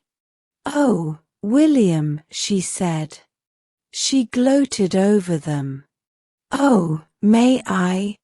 There's heaps of time, said William. Go on. Eat them all. Her greedy little eyes seemed to stand out of her head. Oh, she said in rapture. She sat down on the floor and began to eat, lost to everything but icing and currants and pastry. William made for the door, then he paused, gazed wistfully at the feast, stepped back, and, grabbing a cream bun in each hand, crept quietly away. Bettine in her print frock was at the door of the school. Hurry up, she said anxiously. You're going to be late. The others are all out. They're waiting to begin. Miss Dewhurst's out there. They're all come but you and the Queen. I stayed 'cause you asked me to stay to help you. He came in and shut the door. You're going to be May Queen, he announced firmly. Me? She said in amazement. Yes. And I'm going to be king. He unwrapped his parcel. Look, he said. He had ransacked his sister's bedroom. Once Ethel had been to a fancy dress dance as a fairy. Over Bettine's print frock he drew a crumpled gauze slip with wings, torn in several places. On her brow he placed a shining crown, and she quivered with happiness. Oh, how lovely, she said. How lovely, how lovely. His own preparations were simpler. He tied a red sash that he had taken off his sister's hat over his right shoulder and under his left arm on the top of his smock. Then he took a piece of burnt cork from his parcel and solemnly drew a fierce and military moustache upon his cheek and lip. To William no kind of drama was complete without a corked moustache. Then he took Bettine by the hand and led her out to the maypole. The dancers were all waiting holding the ribbons. The audience was assembled and a murmur of conversation was rising from it. It ceased abruptly as William and Bettine appeared. William's father, mother, and sister were in the front row. Robert was not there. Robert had declined to come to anything in which that little wretch was to perform. He jolly well had enough of that little wretch to last his lifetime. Thank you very much. William and Bettine stepped solemnly hand in hand upon the little platform which had been provided for the May Queen. Miss Dewhurst, who was chatting amicably to the parents till the last of her small performers should appear, seemed suddenly turned to stone, with mouth gaping and eyes wide. The old fiddler, who was rather short-sighted, struck up the strains, and the dancers began to dance. The audience relaxed, leaning back in their chairs to enjoy the scene. Miss Dewhurst was still frozen. There were murmured comments. How curious to have that boy there. A sort of attendant, I suppose. Yes, perhaps he's something allegorical. A sort of pageant. Good luck or something. It's not quite the sort of thing I expected, I must admit.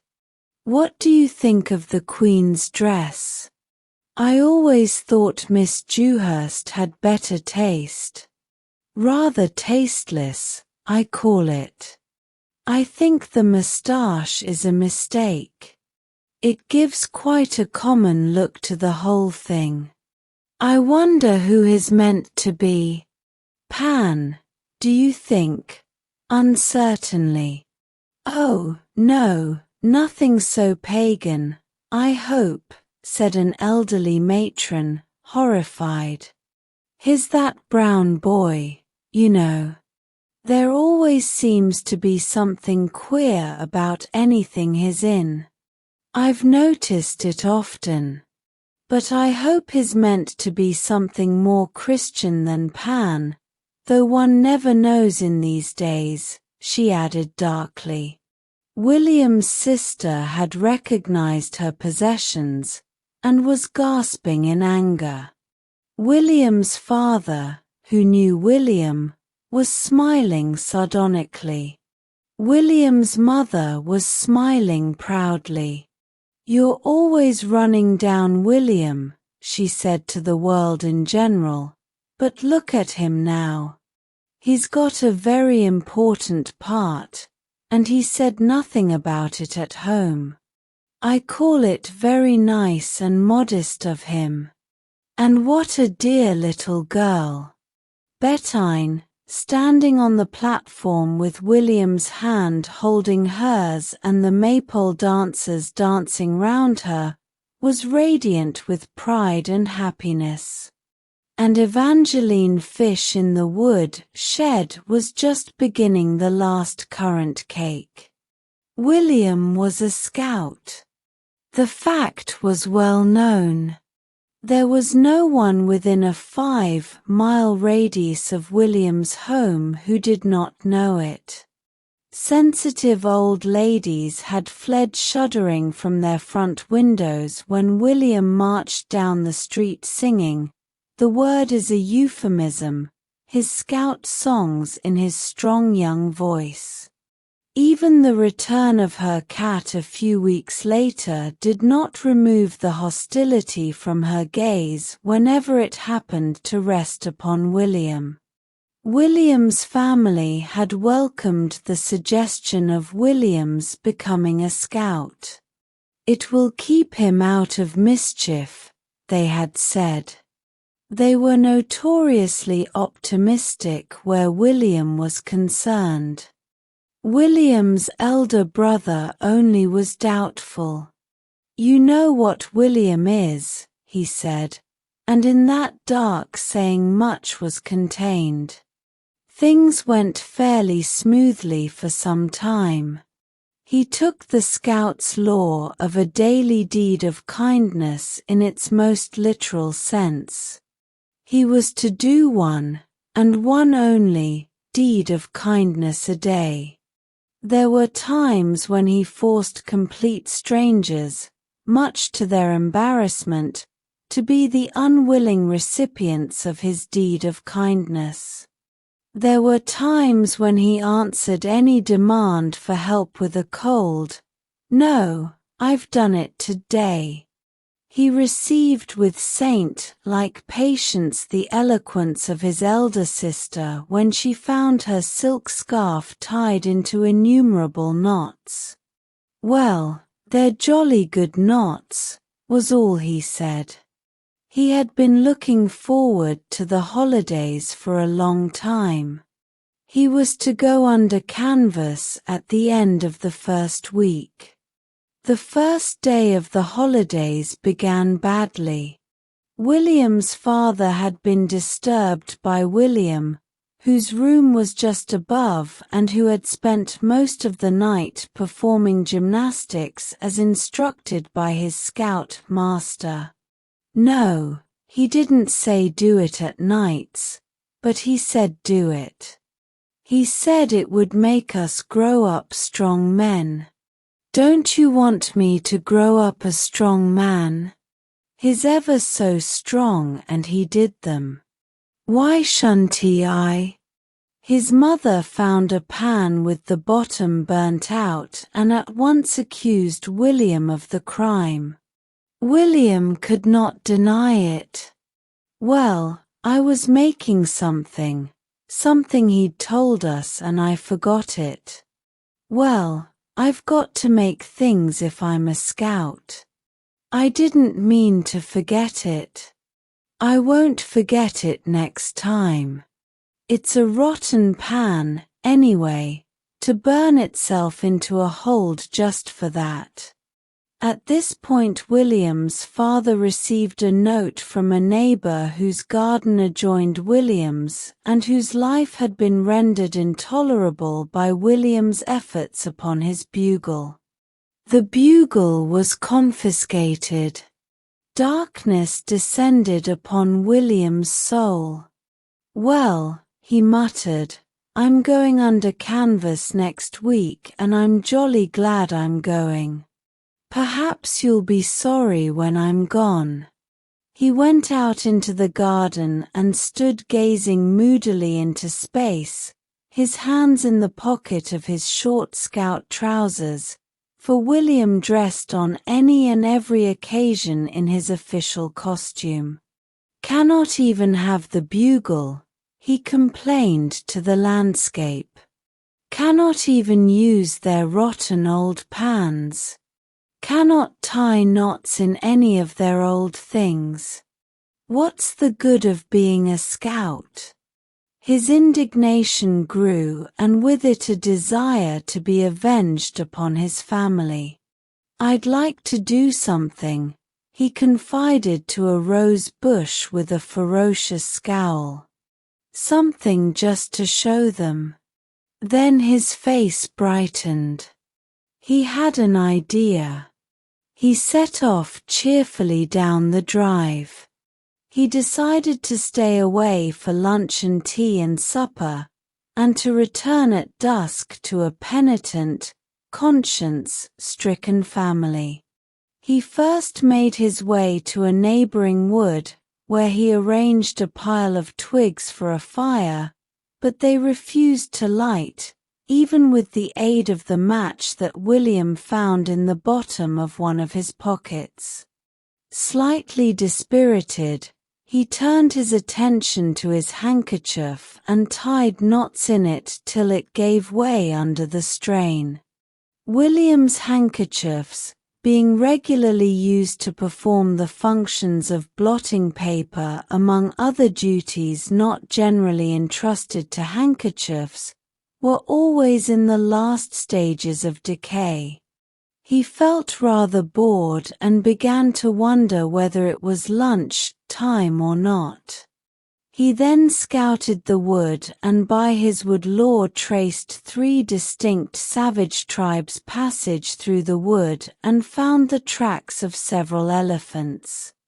He engaged in deadly warfare with about half a dozen lions, then tired of the sport. His mother would recall the scene over the pan and her heart would fail her. His father would think with shame of his conduct in the matter of the bugle. Poor William! How cruel we were! How different we shall be if only he comes home. He could almost hear the words. Perhaps his mother was weeping now. His father, wild-eyed and white-lipped, was pacing his study, waiting for news, eager to atone for his unkindness to his missing son. Perhaps he had the bugle on the table ready to give back to him. Perhaps he'd even bought him a new one. He imagined the scene of his return. He would be nobly forgiving. He would accept the gift of the new bugle without a word of reproach. His heart thrilled at the thought of it. He was getting jolly hungry. It must be after lunch time. But it would spoil it all to go home too early. Here he caught sight of a minute figure regarding him with a steady gaze and holding a paper bag in one hand. William stared down at him. "What you dressed up like that for?" said the apparition, with a touch of scorn in his voice. William looked down at his sacred uniform and scowled. "I'm a scout," he said loftily.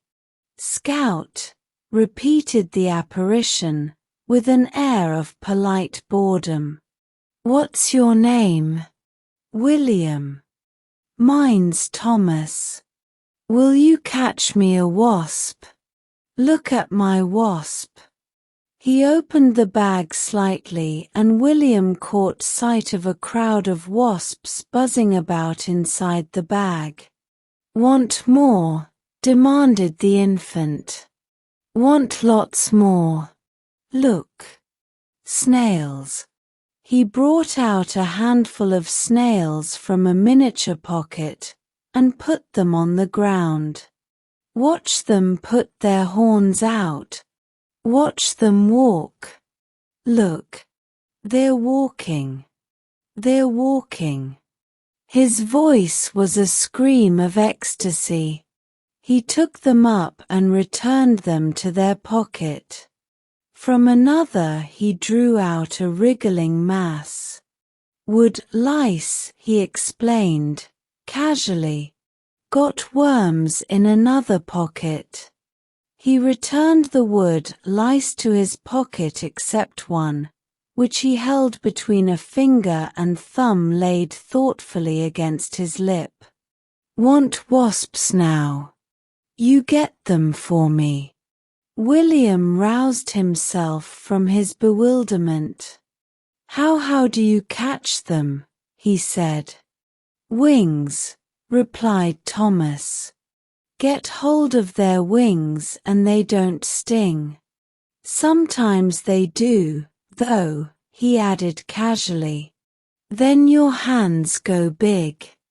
A wasp settled near him, and very neatly the young naturalist picked him up and put him in his paper prison. "Now you get one," he ordered William. William determined not to be beaten by this minute but dauntless stranger. As a wasp obligingly settled on a flower near him, he put out his hand, only to withdraw it with a yell of pain and apply it to his mouth. Oh, you," he said. "Crumbs." Thomas emitted a burst of laughter. "You stung," he said. "Did it sting you?" Funny. William's expression of rage and pain was exquisite to him. "Come on, boy," he ordered at last. "Let's go somewhere else." William's bewildered dignity made a last stand. "You can go," he said. "I'm playing by myself." "All right," agreed Thomas. "You play by yourself and me play by myself, and we'll be together playing by ourselves." He set off down a path, and meekly William followed. It must be jolly late, almost tea time. I'm hungry, said Thomas suddenly. Give me some breakfast.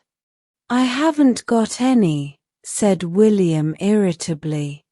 Well, find some, persisted the infant. I cannot. There isn't any to find. Well, buy some. I haven't any money. Well, buy some money. Goaded, William turned on him.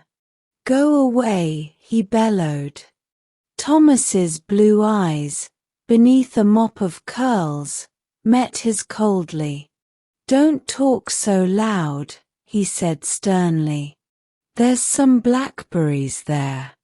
You can get me some blackberries. William began to walk away, but Thomas trotted by his side. There, he persisted. Just where I'm pointing. Lovely great big huge ones. Get them for my breakfast. Reluctantly the scout turned to perform his deed of kindness. Thomas consumed blackberries faster than William could gather them. Up there, he commanded. No, the one right up there I want. I want it quick, I've eaten all the others. William was scratched and breathless, and his shirt was torn when at last the hungry Thomas was satisfied. Then he had a little refreshment himself, while Thomas turned out his pockets. I'll let them go now, he said. One of his wood lice, however, stayed motionless where he put it. What's the matter with it? Said William, curiously. I expect Ms. the matter with it, said Thomas succinctly. Now, get me some little fishes, and tadpoles, and water things, he went on cheerfully. William turned round from his blackberry bush.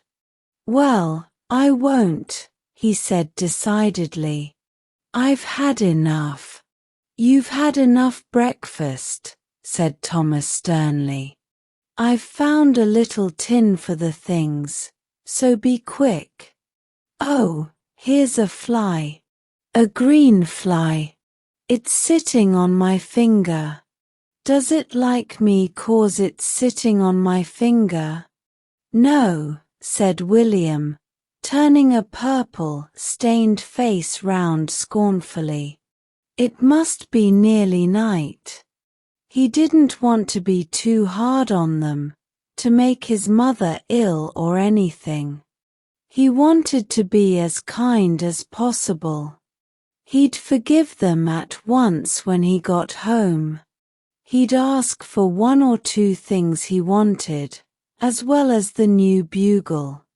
A new penknife, and an engine with a real boiler. Why does it not like me? Persisted Thomas. William was silent. Question and questioner were beneath contempt. Why does it not like me?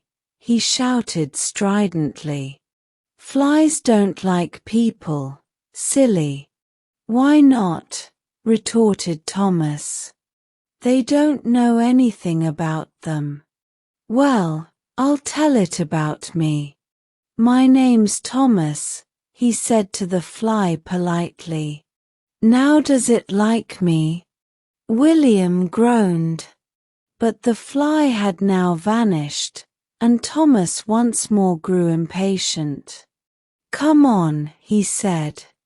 Come on and find things for me. William's manly spirit was by this time so far broken that he followed his new acquaintance to a neighboring pond, growling threateningly but impotently. Now, commanded his small tyrant, take off your boots and stockings and go and find things for me.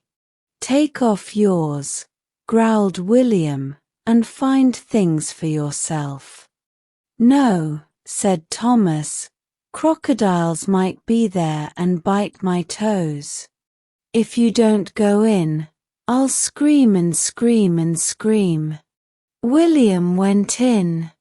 He walked gingerly about the muddy pond. Thomas watched him critically from the bank.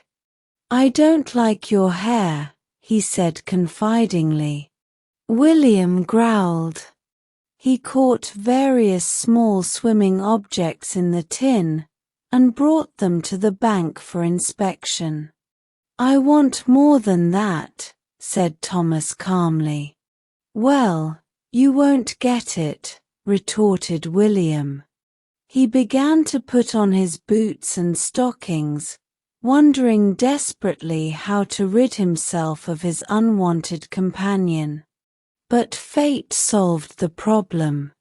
With a loud cry, a woman came running down the path. Tommy, she said. My little darling Tommy. I thought you were lost.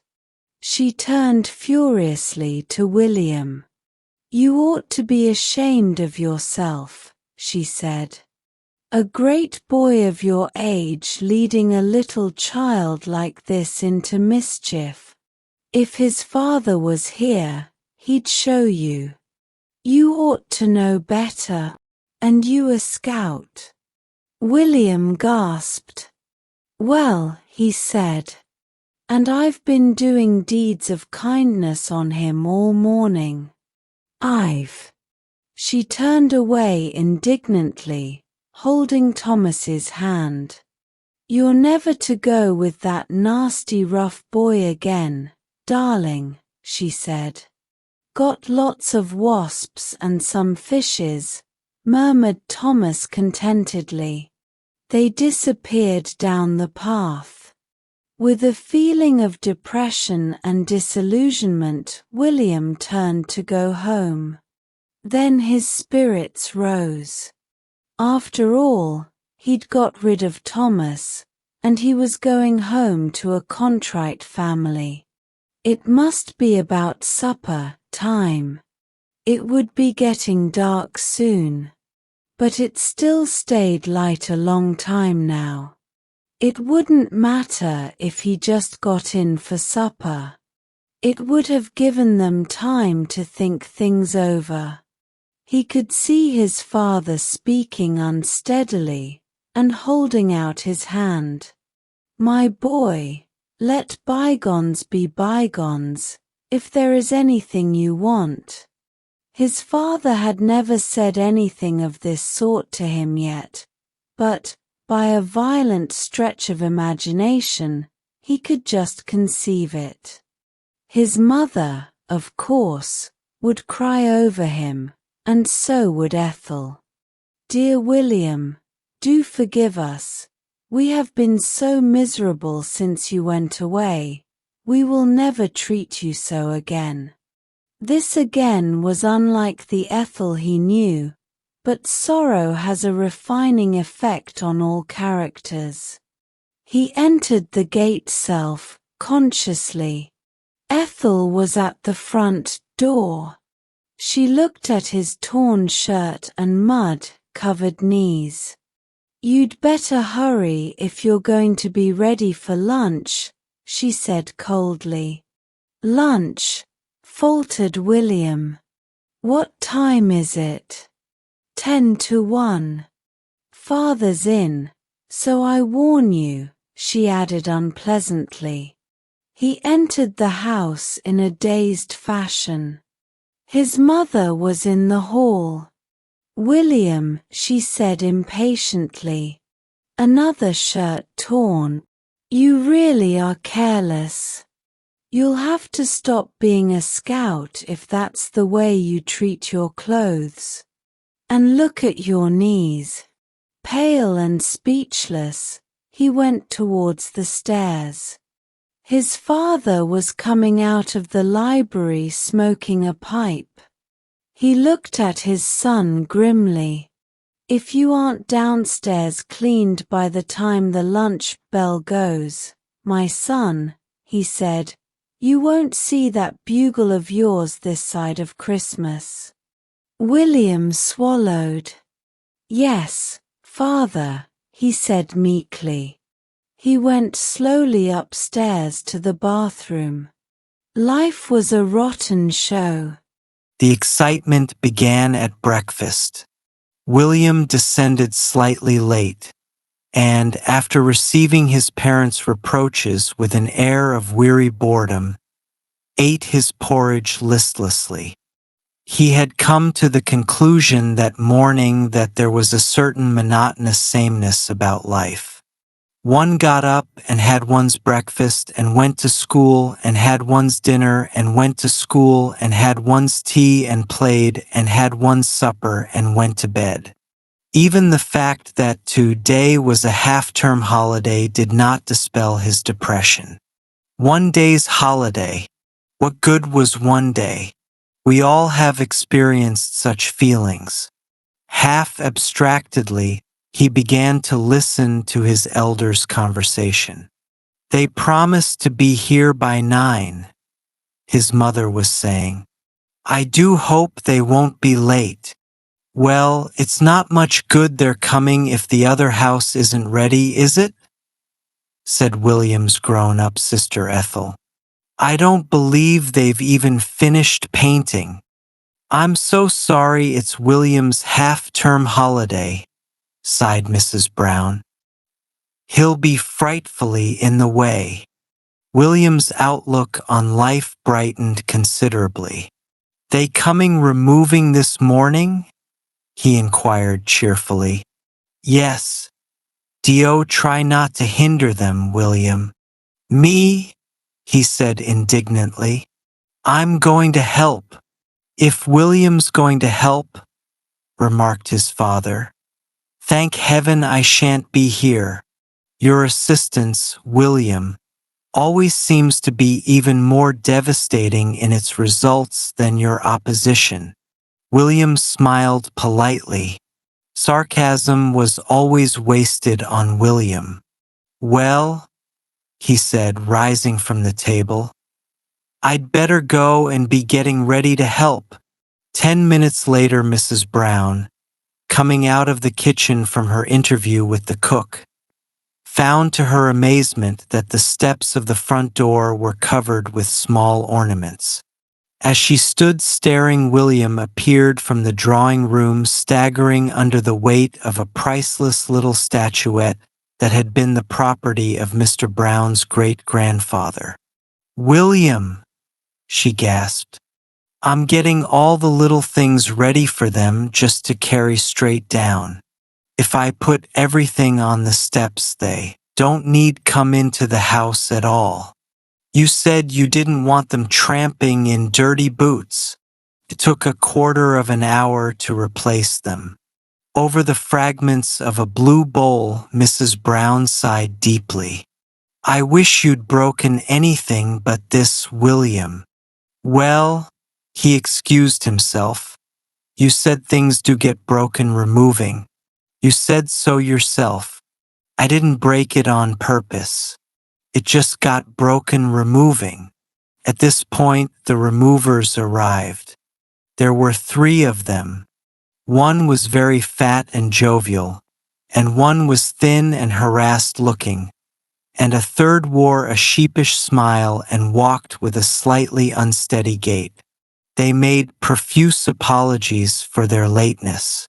You'd better begin with the dining room, said Mrs. Brown. Will you pack the china first? William, get out of the way. She left them packing, assisted by William. William carried the things to them from the sideboard cupboards. What's your names?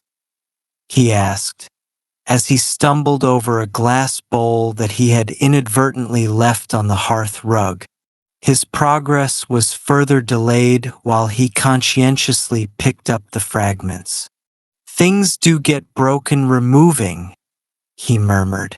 Mine is Mr. Blake, and his is Mr. Johnson, and his is Mr. Jones. Which is Mr. Jones? The one that walks funny? They shook with great laughter, so much so that a china cream jug slipped from Mr. Blake's fingers and lay in innumerable pieces round his boot. He kicked it carelessly aside. "Yes," he said, bending anew to his task. "Him what walks funny." "Why's he walk funny?" persisted William. "Has he hurt his legs?" "Yes," said Blake with a wink. "He hurt them at the Blue Cow coming here." Mr. Jones' sheepish smile broadened into a laugh. "Well, you rest," said William sympathetically. "You lie down on the sofa and rest. I'll help, so's you needn't do anything." Mr. Jones grew hilarious. "Come on," he said. "My eye, this young gent's all right, he is. You lie down and rest," he says. "Well, here goes." To the huge delight of his companions, he stretched himself at length upon the Chesterfield and closed his eyes. William surveyed him with pleasure. "That's right," he said. I'll show you my dog when your legs are better. I've got a fine dog." "What sort of a dog?" said Mr. Blake, resting from his labors to ask the question. "He's no particular sort of a dog," said William honestly, "but he's a jolly fine dog. You should see him do tricks." "Well, let's have a look at him. Fetch him Art." William, highly delighted, complied, and Jumble showed off his best tricks to an appreciative audience of two. Mr. Jones had already succumbed to the drowsiness that had long been creeping over him and was lying dead to the world on the Chesterfield. Jumble begged for a biscuit. He walked because William's hand firmly imprisoned his front ones. On his hind legs, he leapt over William's arm. He leapt into the very center of an old Venetian glass that was on the floor by the packing case and cut his foot slightly on a piece of it, but fortunately suffered no ill effects.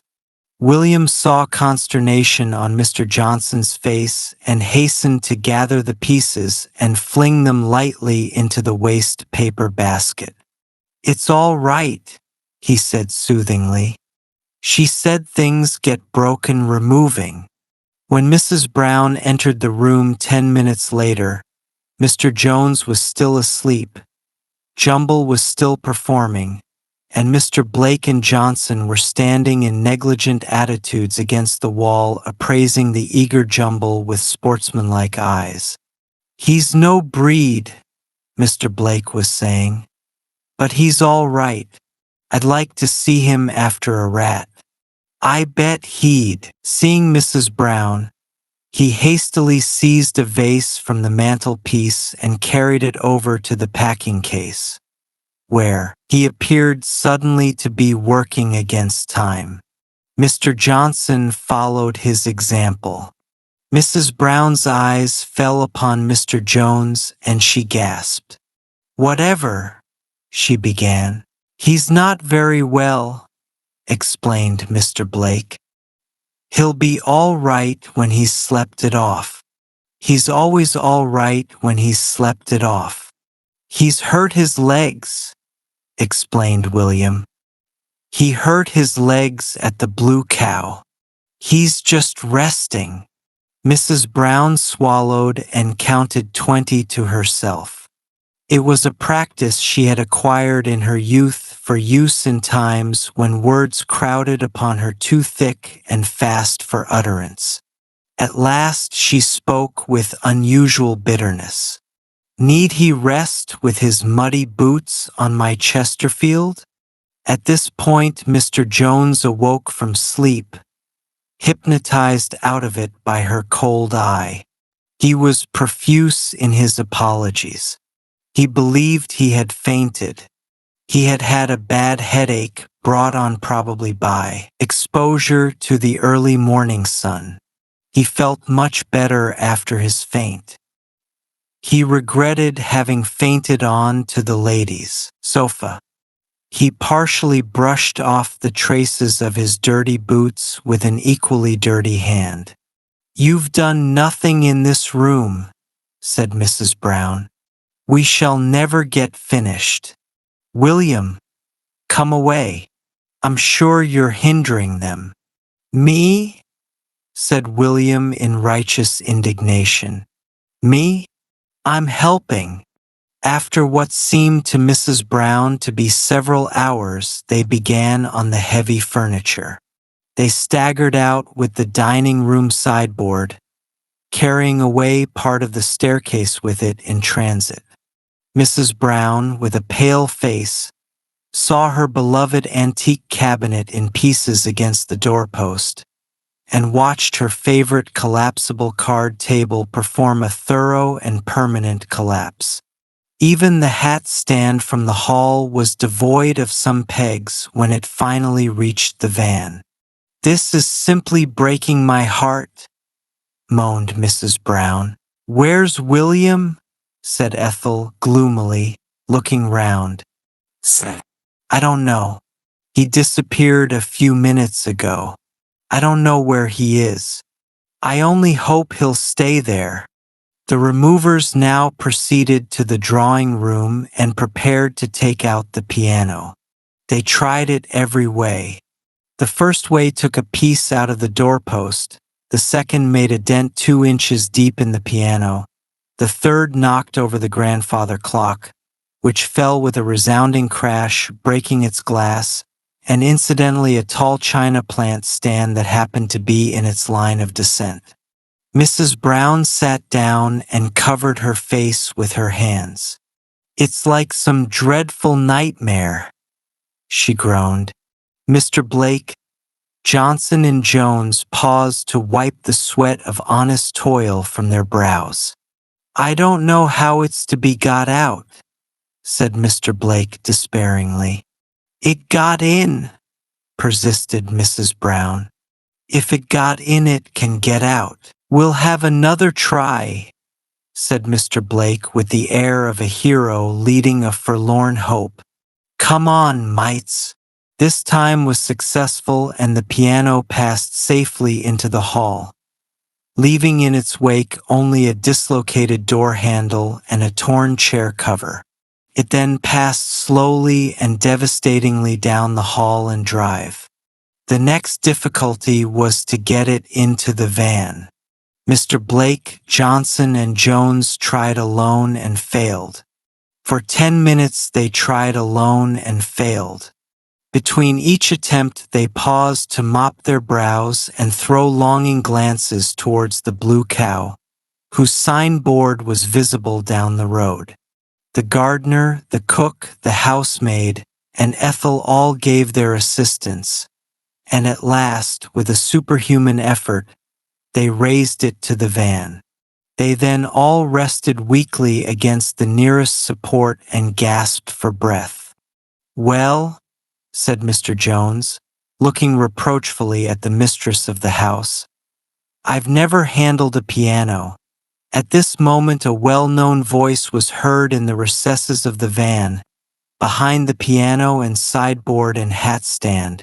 "Hey, let me out. What you've gone blocking up the van for? I cannot get out." There was a horror-stricken silence. Then Ethel said sharply, "What did you go in for?" The mysterious voice came again with a note of irritability. "Well, I was resting. I must have some rest, mustn't I? I've been helping all morning." "Well, couldn't you see we were putting things in?" The unseen presence spoke again. "No, I cannot. I wasn't looking." "You cannot get out, William," said Mrs. Brown desperately. "We cannot move everything again. You must just stop there till it's unpacked.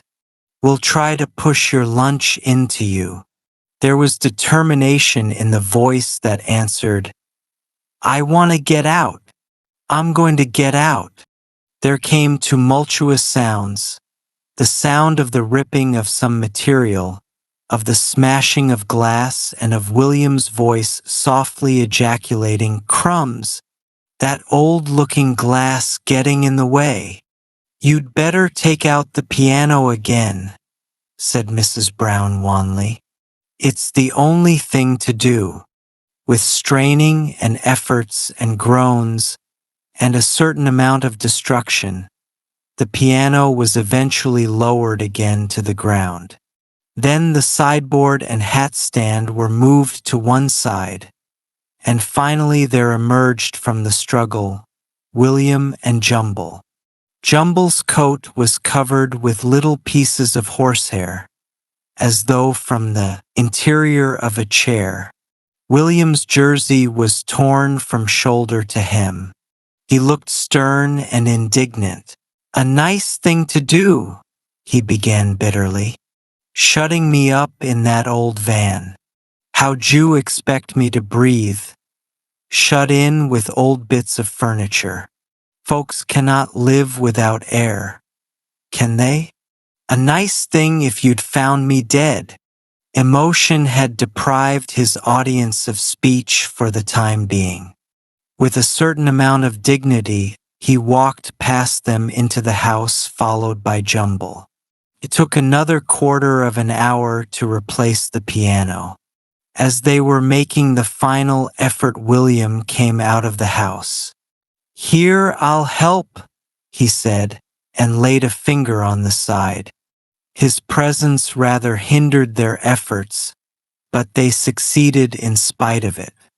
William, however, was under the impression that his strength alone had wrought the miracle. He put on an outrageous swagger. "I'm jolly strong," he confided to Mr. Blake.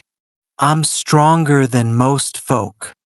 Here the removers decided that it was time for their midday meal and retired to consume it in the shady back garden.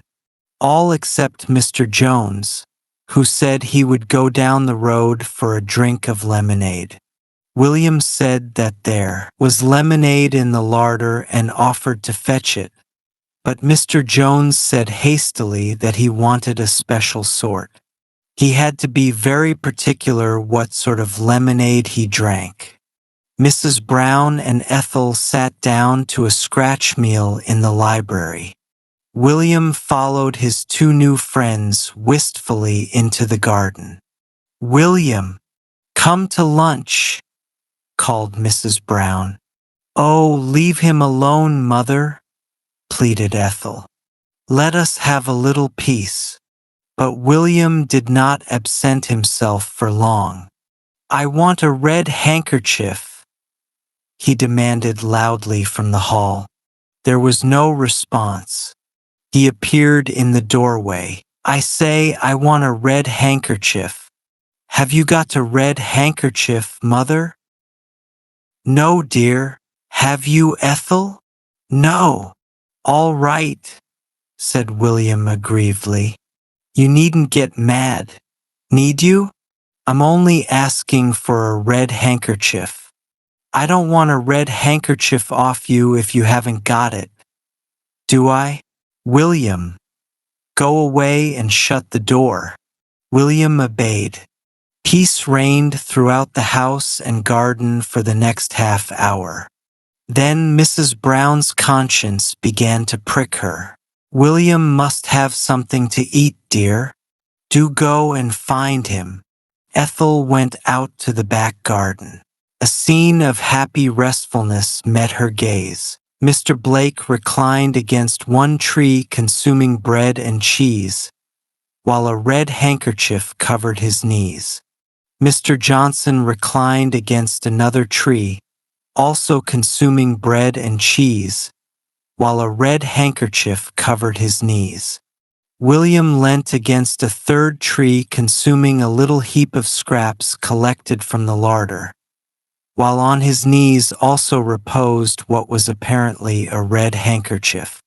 Jumble sat in the middle catching with Nimble, snapping jaws dainties flung to him from time to time by his circle of admirers.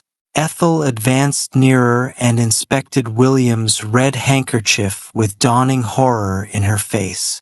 Then she gave a scream. "William, that's my silk scarf. It was for a hat.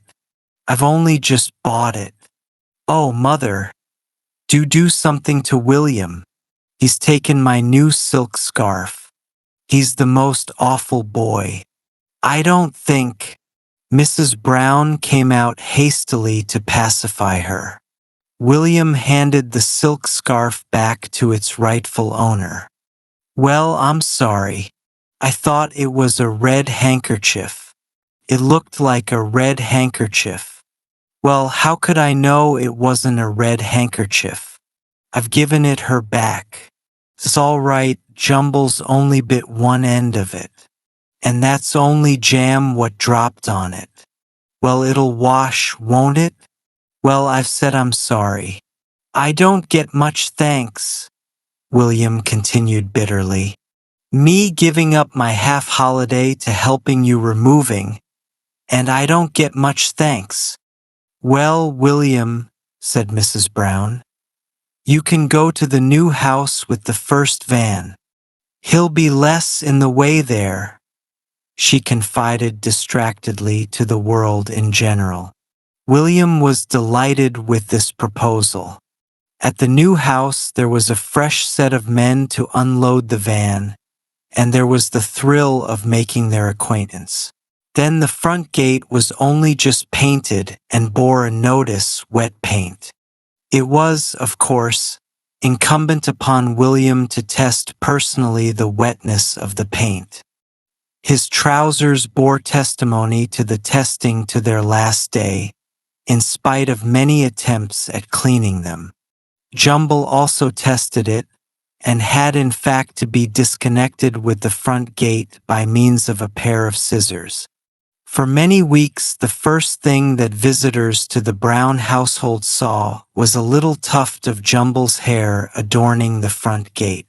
William then proceeded to help to the utmost of his power.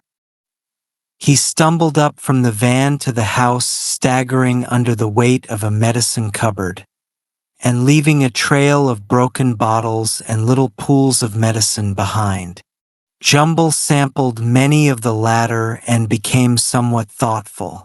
It was found that the door of a small bedroom at the top of the stairs was locked, and this fact, added to Mr. Jones' failure to return from his lemonade, rather impeded the progress of the unpackers. "Break it open," suggested one. "Better not. Perhaps the key's inside," suggested another brightly. William had one of his brilliant ideas. "Tell you what I'll do," he said eagerly and importantly. "I'll climb up to the roof and get down the chimney and open it from the inside." They greeted the proposal with laughter. They did not know William. It was growing dusk when Mrs. Brown and Ethel and the second van load appeared. "What is that on the gate?" said Ethel, stooping to examine the part of Jumble's coat that brightened up the dullness of the black paint. "It's that dog," she said. Then came a ghost-like cry, apparently from the heavens. "Mother!" Mrs. Brown raised a startled face to the skies. There seemed to be nothing in the skies that could have addressed her. Then she suddenly saw a small face peering down over the coping of the roof. It was a face that was very frightened under a superficial covering of soot. It was William's face. "I cannot get down," it said hoarsely. Mrs. Brown's heart stood still. "Stay where you are, William," she said faintly. "Don't move." The entire staff of removers was summoned. A ladder was borrowed from a neighboring garden and found to be too short. Another was fetched and fastened to it. William, at his dizzy height, was growing irritable. "I cannot stay up here forever," he said severely. At last he was rescued by his friend Mr. Blake and brought down to safety. His account was confused. I wanted to help. I wanted to open that door for them, so I climbed up by the kitchen roof and the ivy and the drain pipe, and I tried to get down the chimney. I didn't know which one it was, but I tried them all and they were all too little, and I tried to get down by the ivy again, but I couldn't, so I waited till you came and hollered out. I wasn't scared, he said, fixing them with a stern eye. I wasn't scared a bit. I just wanted to get down. And this old black chimney stuff tastes beastly. No, I'm all right, he ended in answer to tender inquiries. I'll go on helping. He was with difficulty persuaded to retire to bed at a slightly earlier hour than usual. Well, he confessed, I'm a bit tired with helping all day. Soon after he had gone, Mr. Brown and Robert arrived. And how have things gone today? Said Mr. Brown cheerfully. Thank heaven William goes to school tomorrow, said Ethel devoutly. Upstairs in his room, William was studying himself in the glass. Torn jersey, paint-stained trousers, blackened face. Well, he said with a deep sigh of satisfaction, I guess I've jolly well helped today. William's family were going to the seaside for February. It was not an ideal month for the seaside, but William's father's doctor had ordered him a complete rest and change. We shall have to take William with us, you know, his wife had said as they discussed plans. Good heavens, groaned Mr. Brown. I thought it was to be a rest cure. Yes, but you know what he is, his wife urged. I daren't leave him with anyone, certainly not with Ethel. We shall have to take them both. Ethel will help with him. Ethel was William's grown-up sister. All right, agreed her husband finally. You can take all responsibility. I formally disown him from now till we get back. I don't care what trouble he lands you in. You know what he is, and you deliberately take him away with me on a rest cure. It cannot be helped, dear, said his wife mildly. William was thrilled by the news. It was several years since he had been at the seaside. Will I be able to go swimming? It won't be too cold. Well, if I wrap up warm, will I be able to go swimming?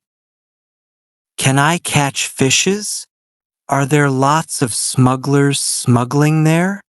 Well, I'm only asking, you needn't get mad. One afternoon, Mrs. Brown missed her best silver tray and searched the house high and low for it wildly, while dark suspicions of each servant in turn arose in her usually unsuspicious breast. It was finally discovered in the garden. William had dug a large hole in one of the garden beds. Into the bottom of this he had fitted the tray and had lined the sides with bricks. He had then filled it with water, and taking off his shoes and stockings, stepped up and down his narrow pool. He was distinctly aggrieved by Mrs. Brown's reproaches. Well, I was practicing paddling, ready for going to the seaside. I didn't mean to ruin your tray. You talk as if I meant to ruin your tray.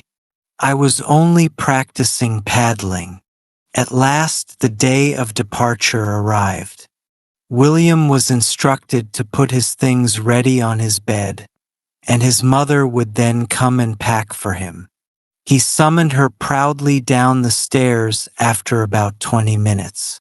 I've got everything ready, Mother. Mrs. Brown ascended to his room. Upon his bed was a large pop gun, a football, a mouse in a cage, a punch ball on a stand, a large box of unusual things, and a deer skin which was his dearest possession and had been presented to him by an uncle from South Africa. Mrs. Brown sat down weakly on a chair. "You cannot possibly take any of these things," she said faintly but firmly. "Well, you said put my things on the bed for you to pack, and I've put them on the bed. And now you say, I meant clothes." "Oh, clothes," scornfully. "I never thought of clothes." "Well, you cannot take any of these things anyway." William hastily began to defend his collection of treasures. "I must have the pop gun 'cause you never know. There may be pirates and smugglers down there, and you can kill a man with a pop gun if you get near enough and know the right place, and I might need it. And I must have the football to play on the sands with and the punch ball to practice boxing on, and I must have the mouse, 'cause to feed him, and I must have this box of things and this skin to show to folks I meet down at the seaside, 'cause they're interesting." But Mrs. Brown was firm, and William reluctantly yielded. In a moment of weakness, finding that his trunk was only 3/4 filled by his things, she slipped in his beloved deer skin, while William himself put the pop gun inside when no one was looking.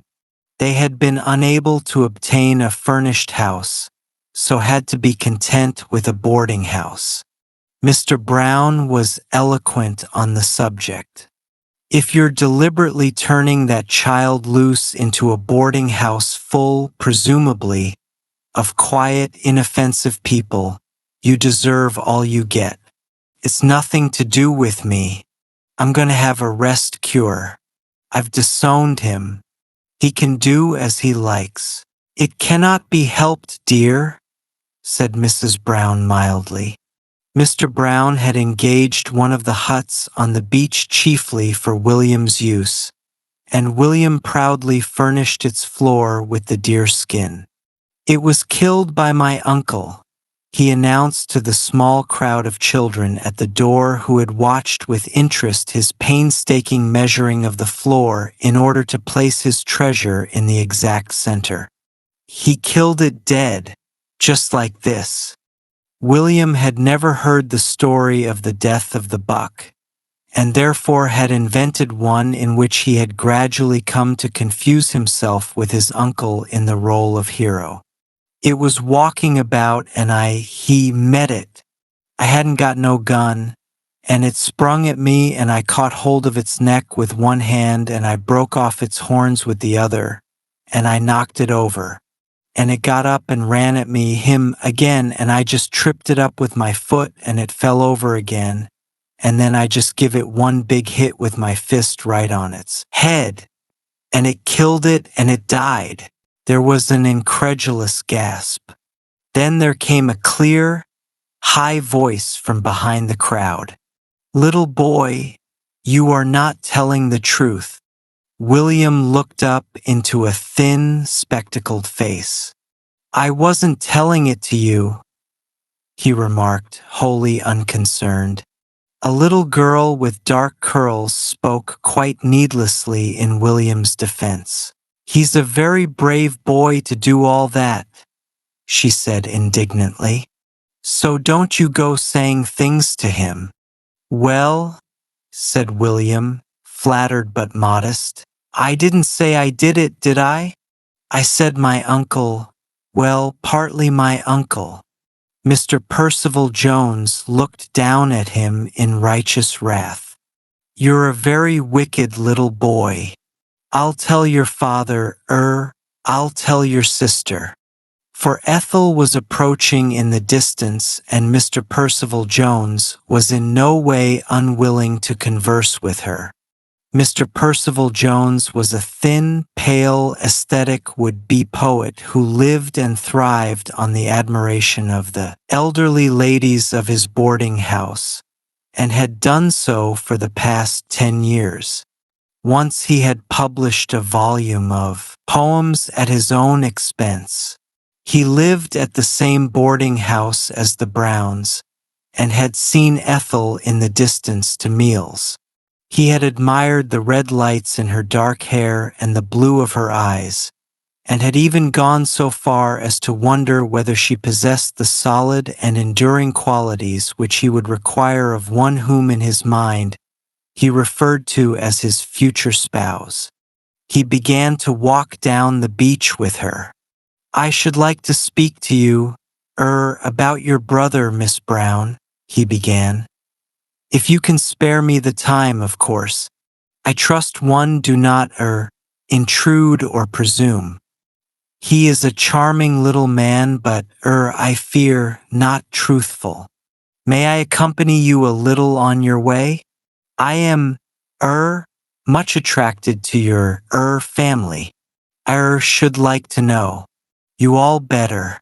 I am, deeply attached to your, little brother, but grieved to find that he does not, adhere to the truth in his statements. I, Miss Brown's blue eyes were dancing with merriment. "Oh, don't you worry about William," she said. "He's awful. It's much best just to leave him alone. Isn't the sea gorgeous today?" They walked along the sands. Meanwhile, William had invited his small defender into his hut. "You can look round," he said graciously. "You've seen my skin, what he killed, haven't you? This is my gun. You put a cork in there and it comes out hard when you shoot it. It would kill anyone impressively if you did it near enough to them and at the right place. And I've got a mouse and a punch ball and a box of things and a football, but they wouldn't let me bring them," bitterly. "It's a lovely skin," said the little girl. "What's your name?" "William." "What's yours?" "Peggy." "Well, let's be on a desert island, shall we? And nothing to eat nor anything, shall we? Come on." She nodded eagerly. "How lovely!" They wandered out onto the promenade, and among a large crowd of passers, bemoaned the lonely emptiness of the island and scanned the horizon for a sail. In the far distance on the cliffs could be seen the figures of Mr. Percival Jones and William's sister, walking slowly away from the town. At last they turned towards the hut. "We must find something to eat," said William firmly. "We cannot let ourselves starve to death." "Shrimps?" suggested Peggy cheerfully. "We haven't got nets," said William. "We couldn't save them from the wreck." "Shellfish? There aren't any on this island." "I know. Seaweed. And we'll cook it." "Oh, how lovely!" He gathered up a handful of seaweed and they entered the hut, leaving a white handkerchief tied onto the door to attract the attention of any passing ship. The hut was provided with a gas ring, and William, disregarding his family's express injunction, lit this and put on a saucepan filled with water and seaweed. "We'll pretend it's a wood fire," he said. "We couldn't make a real wood fire out on the prom. They'd stop us. So we'll pretend this is. And we'll pretend we saved a saucepan from the wreck." After a few minutes, he took off the pan and drew out a long green strand. "You eat it first," he said politely. The smell of it was not pleasant. Peggy drew back. "Oh, no, you first." "No, you," said William nobly. "You look hungrier than me." She bit off a piece, chewed it, shut her eyes and swallowed. "Now you," she said with a shade of vindictiveness in her voice. "You're not going to not have any." William took a mouthful and shivered. "I think it's gone bad," he said critically. Peggy's rosy face had paled. "I'm going home," she said suddenly. You cannot go home on a desert island, said William severely. Well, I'm going to be rescued then, she said. I think I am too, said William. It was lunchtime when William arrived at the boarding house. Mr. Percival Jones had moved his place so as to be nearer Ethel. He was now convinced that she was possessed of every virtue his future spouse could need. He conversed brightly and incessantly during the meal.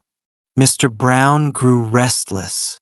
The man will drive me mad, he said afterwards. Chattering away. What's he chattering about anyway? Cannot you stop him chattering? Ethel, you seem to have influence. Chatter, chatter, chatter. Good Lord! And me here for a rest cure.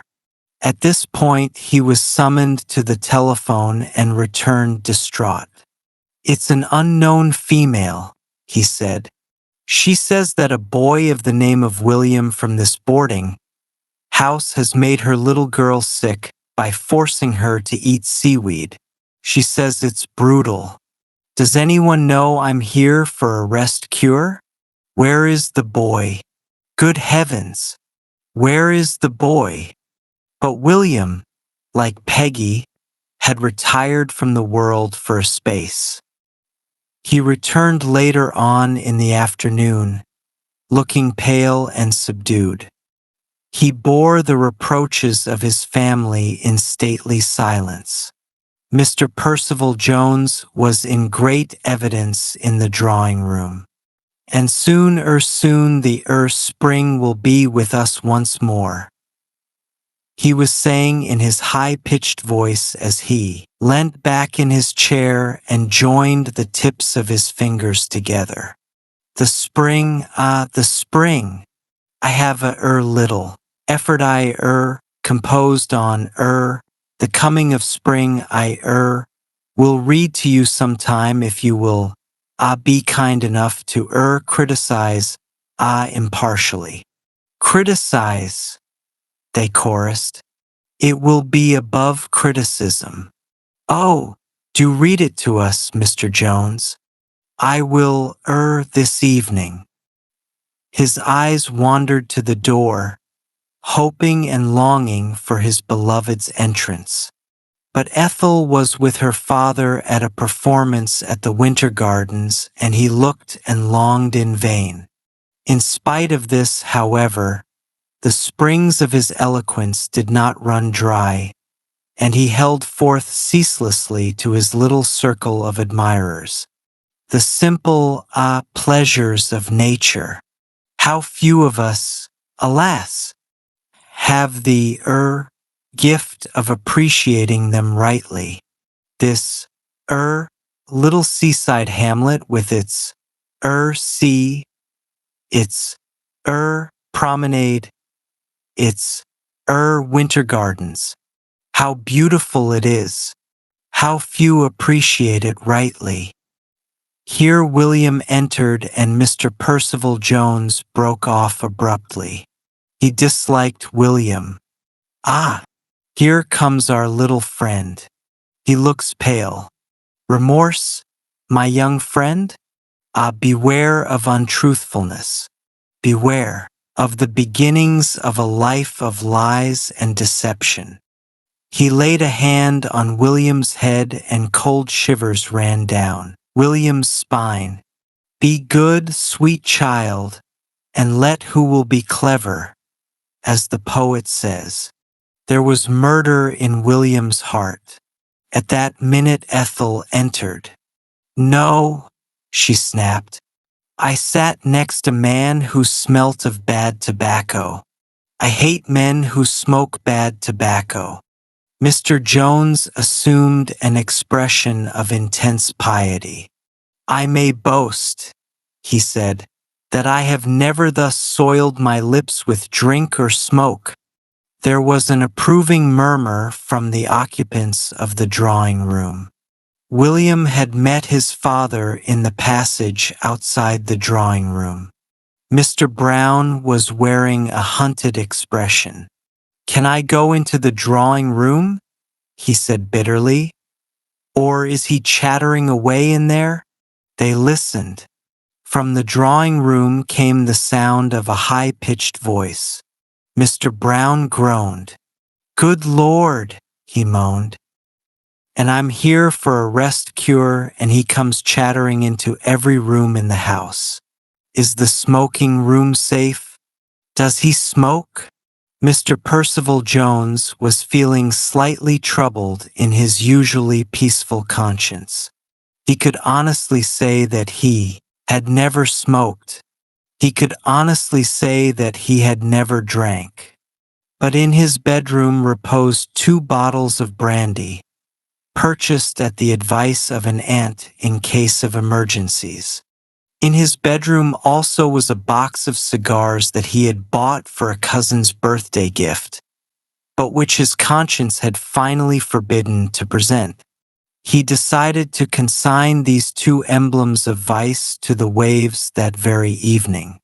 Meanwhile, William had returned to the hut and was composing a tale of smugglers by the light of a candle.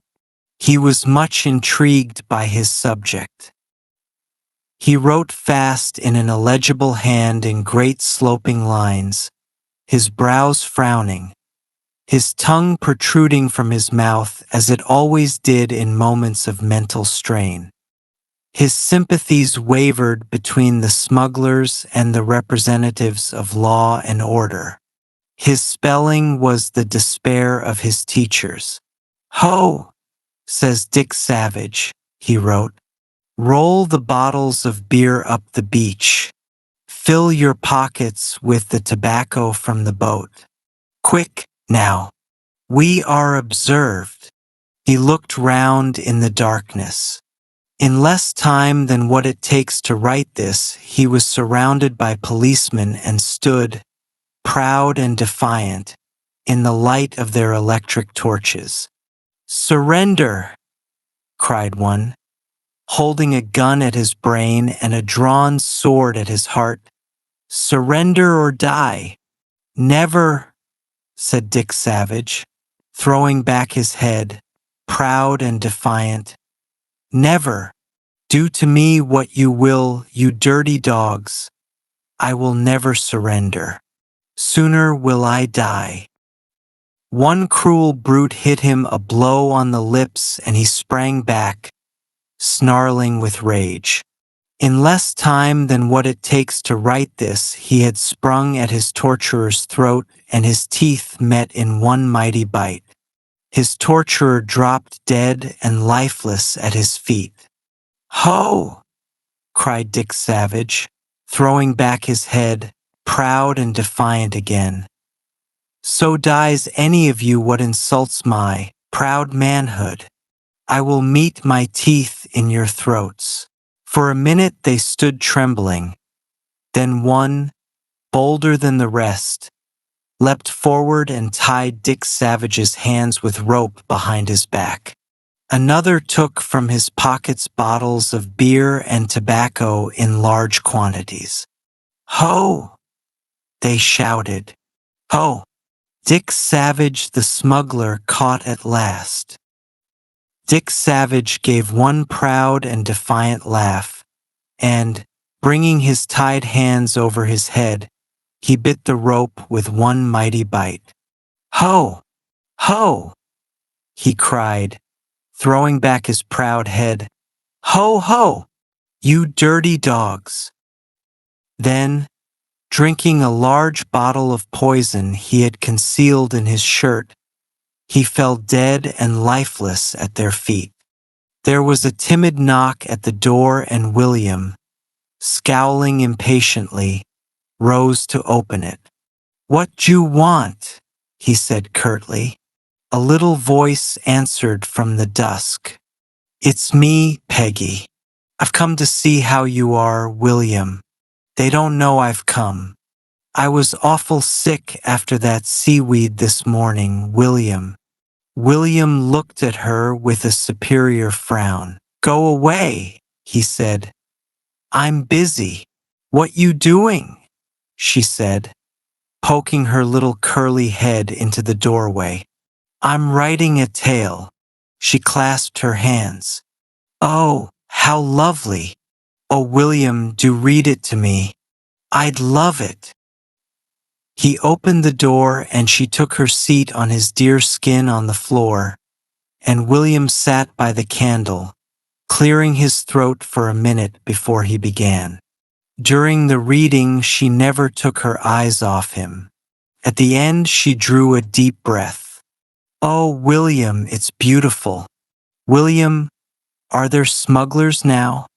"Oh, yes, millions," he said carelessly. "Here? Of course there are." She went to the door and looked out at the dusk. "I'd love to see one. What do they smuggle, William?" He came and joined her at the door, walking with a slight swagger as became a man of literary fame. "Oh, beer and cigars and things. Millions of them." A furtive figure was passing the door, casting suspicious glances to left and right. He held his coat tightly round him, clasping something inside it. "I expect that's one," said William casually. They watched the figure out of sight. Suddenly William's eyes shone. "Let's stalk him and catch him," he said excitedly. "Come on, let's take some weapons." He seized his pop gun from a corner. "You take," he looked round the room, "you take the wastepaper basket to put over his head and pin down his arms and something to tie him up. I know, the skin he shot in Africa. You can tie his paws in front of him. Come on, let's catch him smuggling." He stepped out boldly into the dusk with his pop gun, followed by the blindly obedient Peggy carrying the wastepaper basket in one hand and the skin in the other. Mr. Percival Jones was making quite a little ceremony of consigning his brandy and cigars to the waves. He had composed a little effort upon it which began, "O deep ocean, receive these objects vile, which never more mine eyes shall soil."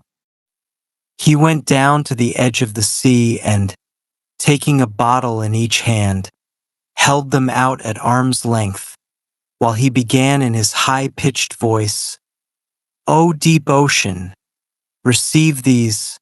He stopped. A small boy stood beside him, holding out at him the point of what in the semi-darkness Mr. Jones took to be a loaded rifle. William mistook his action in holding out the bottles. "It's no good trying to drink it up," he said severely. "We've caught you smuggling." Mr. Percival Jones laughed nervously. "My little man," he said, "that's a very dangerous thing for you to have. Suppose you hand it over to me. Now, like a good little chap." William recognized his voice. "Fancy you being a smuggler all the time," he said with righteous indignation in his voice. "Take away that nasty gun, little boy," pleaded his captive plaintively. "You don't understand it. It might go off." William was not a boy to indulge in half measures. He meant to carry the matter off with a high hand. "I'll shoot you dead," he said dramatically, "if you don't do just what I tell you." Mr. Percival Jones wiped the perspiration from his brow. "Where did you get that rifle, little boy?" he asked in a voice he strove to make playful. Is it loaded?" "It's unwise, little boy. Most unwise. Give it to me to take care of. It might go off, you know." William moved the muzzle of his weapon, and Mr. Percival Jones shuddered from head to foot. William was a brave boy, but he had experienced a moment of cold terror when first he had approached his captive. The first note of the trembling, high-pitched voice had, however, reassured him. He instantly knew himself to be the better man. His captive's obvious terror of his pop gun almost persuaded him that he held in his hand some formidable death-dealing instrument. As a matter of fact, Mr. Percival Jones was temperamentally an abject coward. "You walk up to the seats," commanded William. "I've took you prisoner for smuggling and just walk up to the seats." Mr. Percival Jones obeyed immediately. "Don't, press anything, little boy," he pleaded as he went. "It, might go off by accident. You might do, untold damage."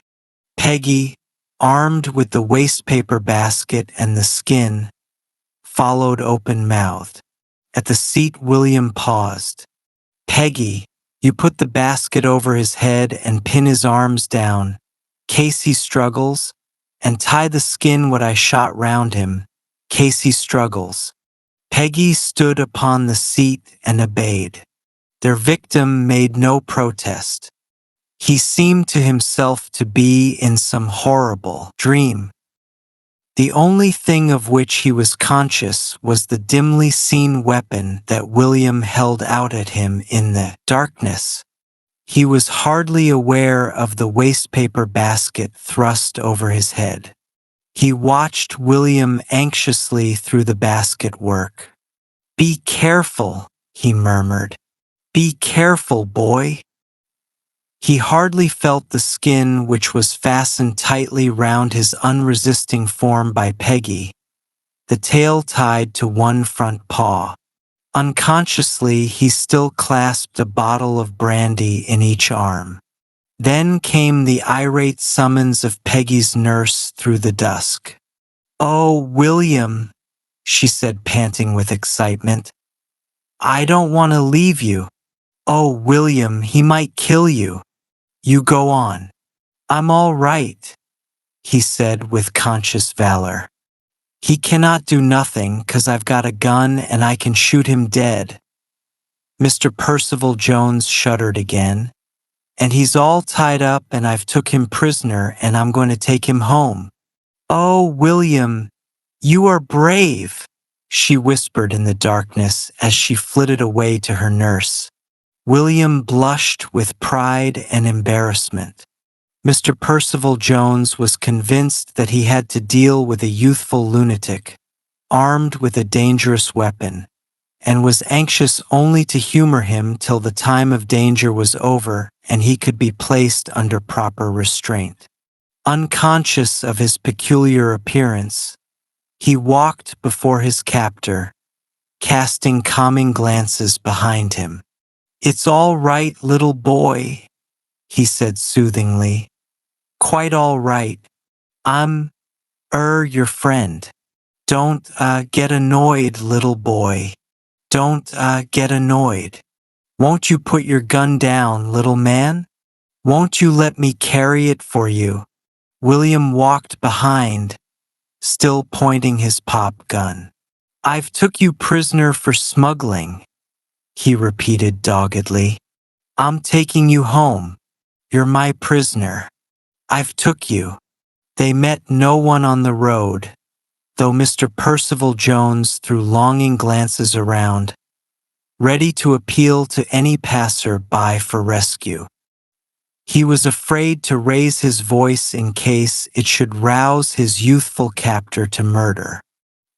He saw with joy the gate of his boarding house and hastened up the walk and up the stairs.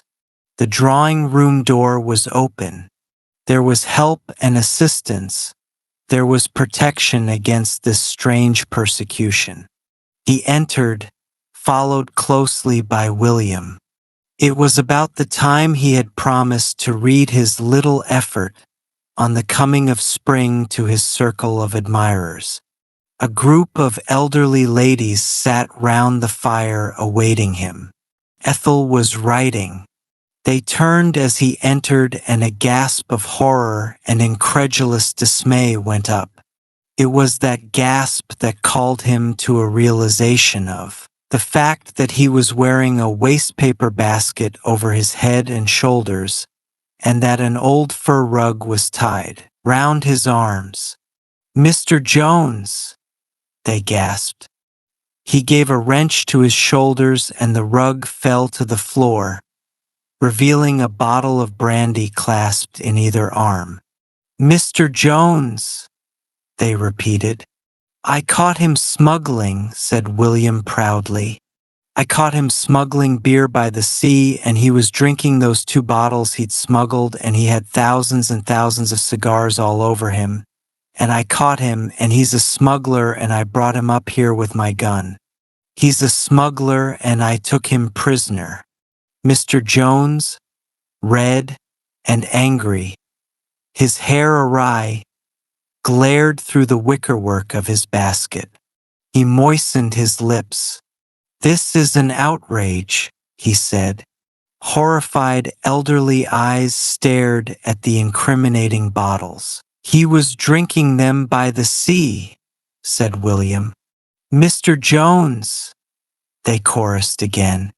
He flung off his wastepaper basket and turned upon the proprietress of the establishment, who stood by the door. "I will not brook such treatment," he stammered in fury. "I leave your roof tonight. I am outraged, humiliated. I disdain to explain. I leave your roof tonight." "Mr. Jones!" they said once more. Mr. Jones, still clasping his bottles, withdrew, pausing to glare at William on his way. "You wicked boy! You wicked little untruthful boy!" he said. William looked after him. "He's my prisoner, and they've let him go," he said aggrievedly. 10 minutes later, he wandered into the smoking room. Mr. Brown sat miserably in a chair by a dying fire beneath a poor light.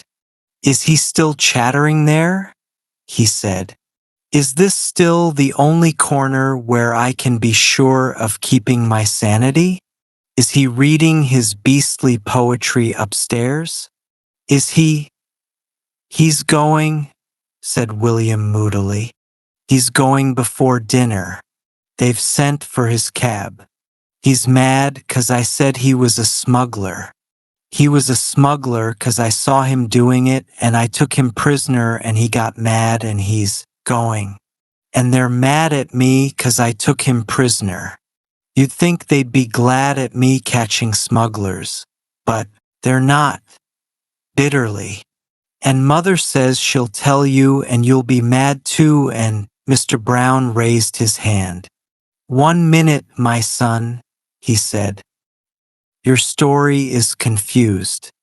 Do I understand that Mr. Jones is going, and that you are the cause of his departure?" "Yes, 'cause he got mad, 'cause I said he was a smuggler, and he was a smuggler, and they're mad at me now, and—" Mr. Brown laid a hand on his son's shoulder. "There are moments, William," he said, "when I feel almost affectionate towards you.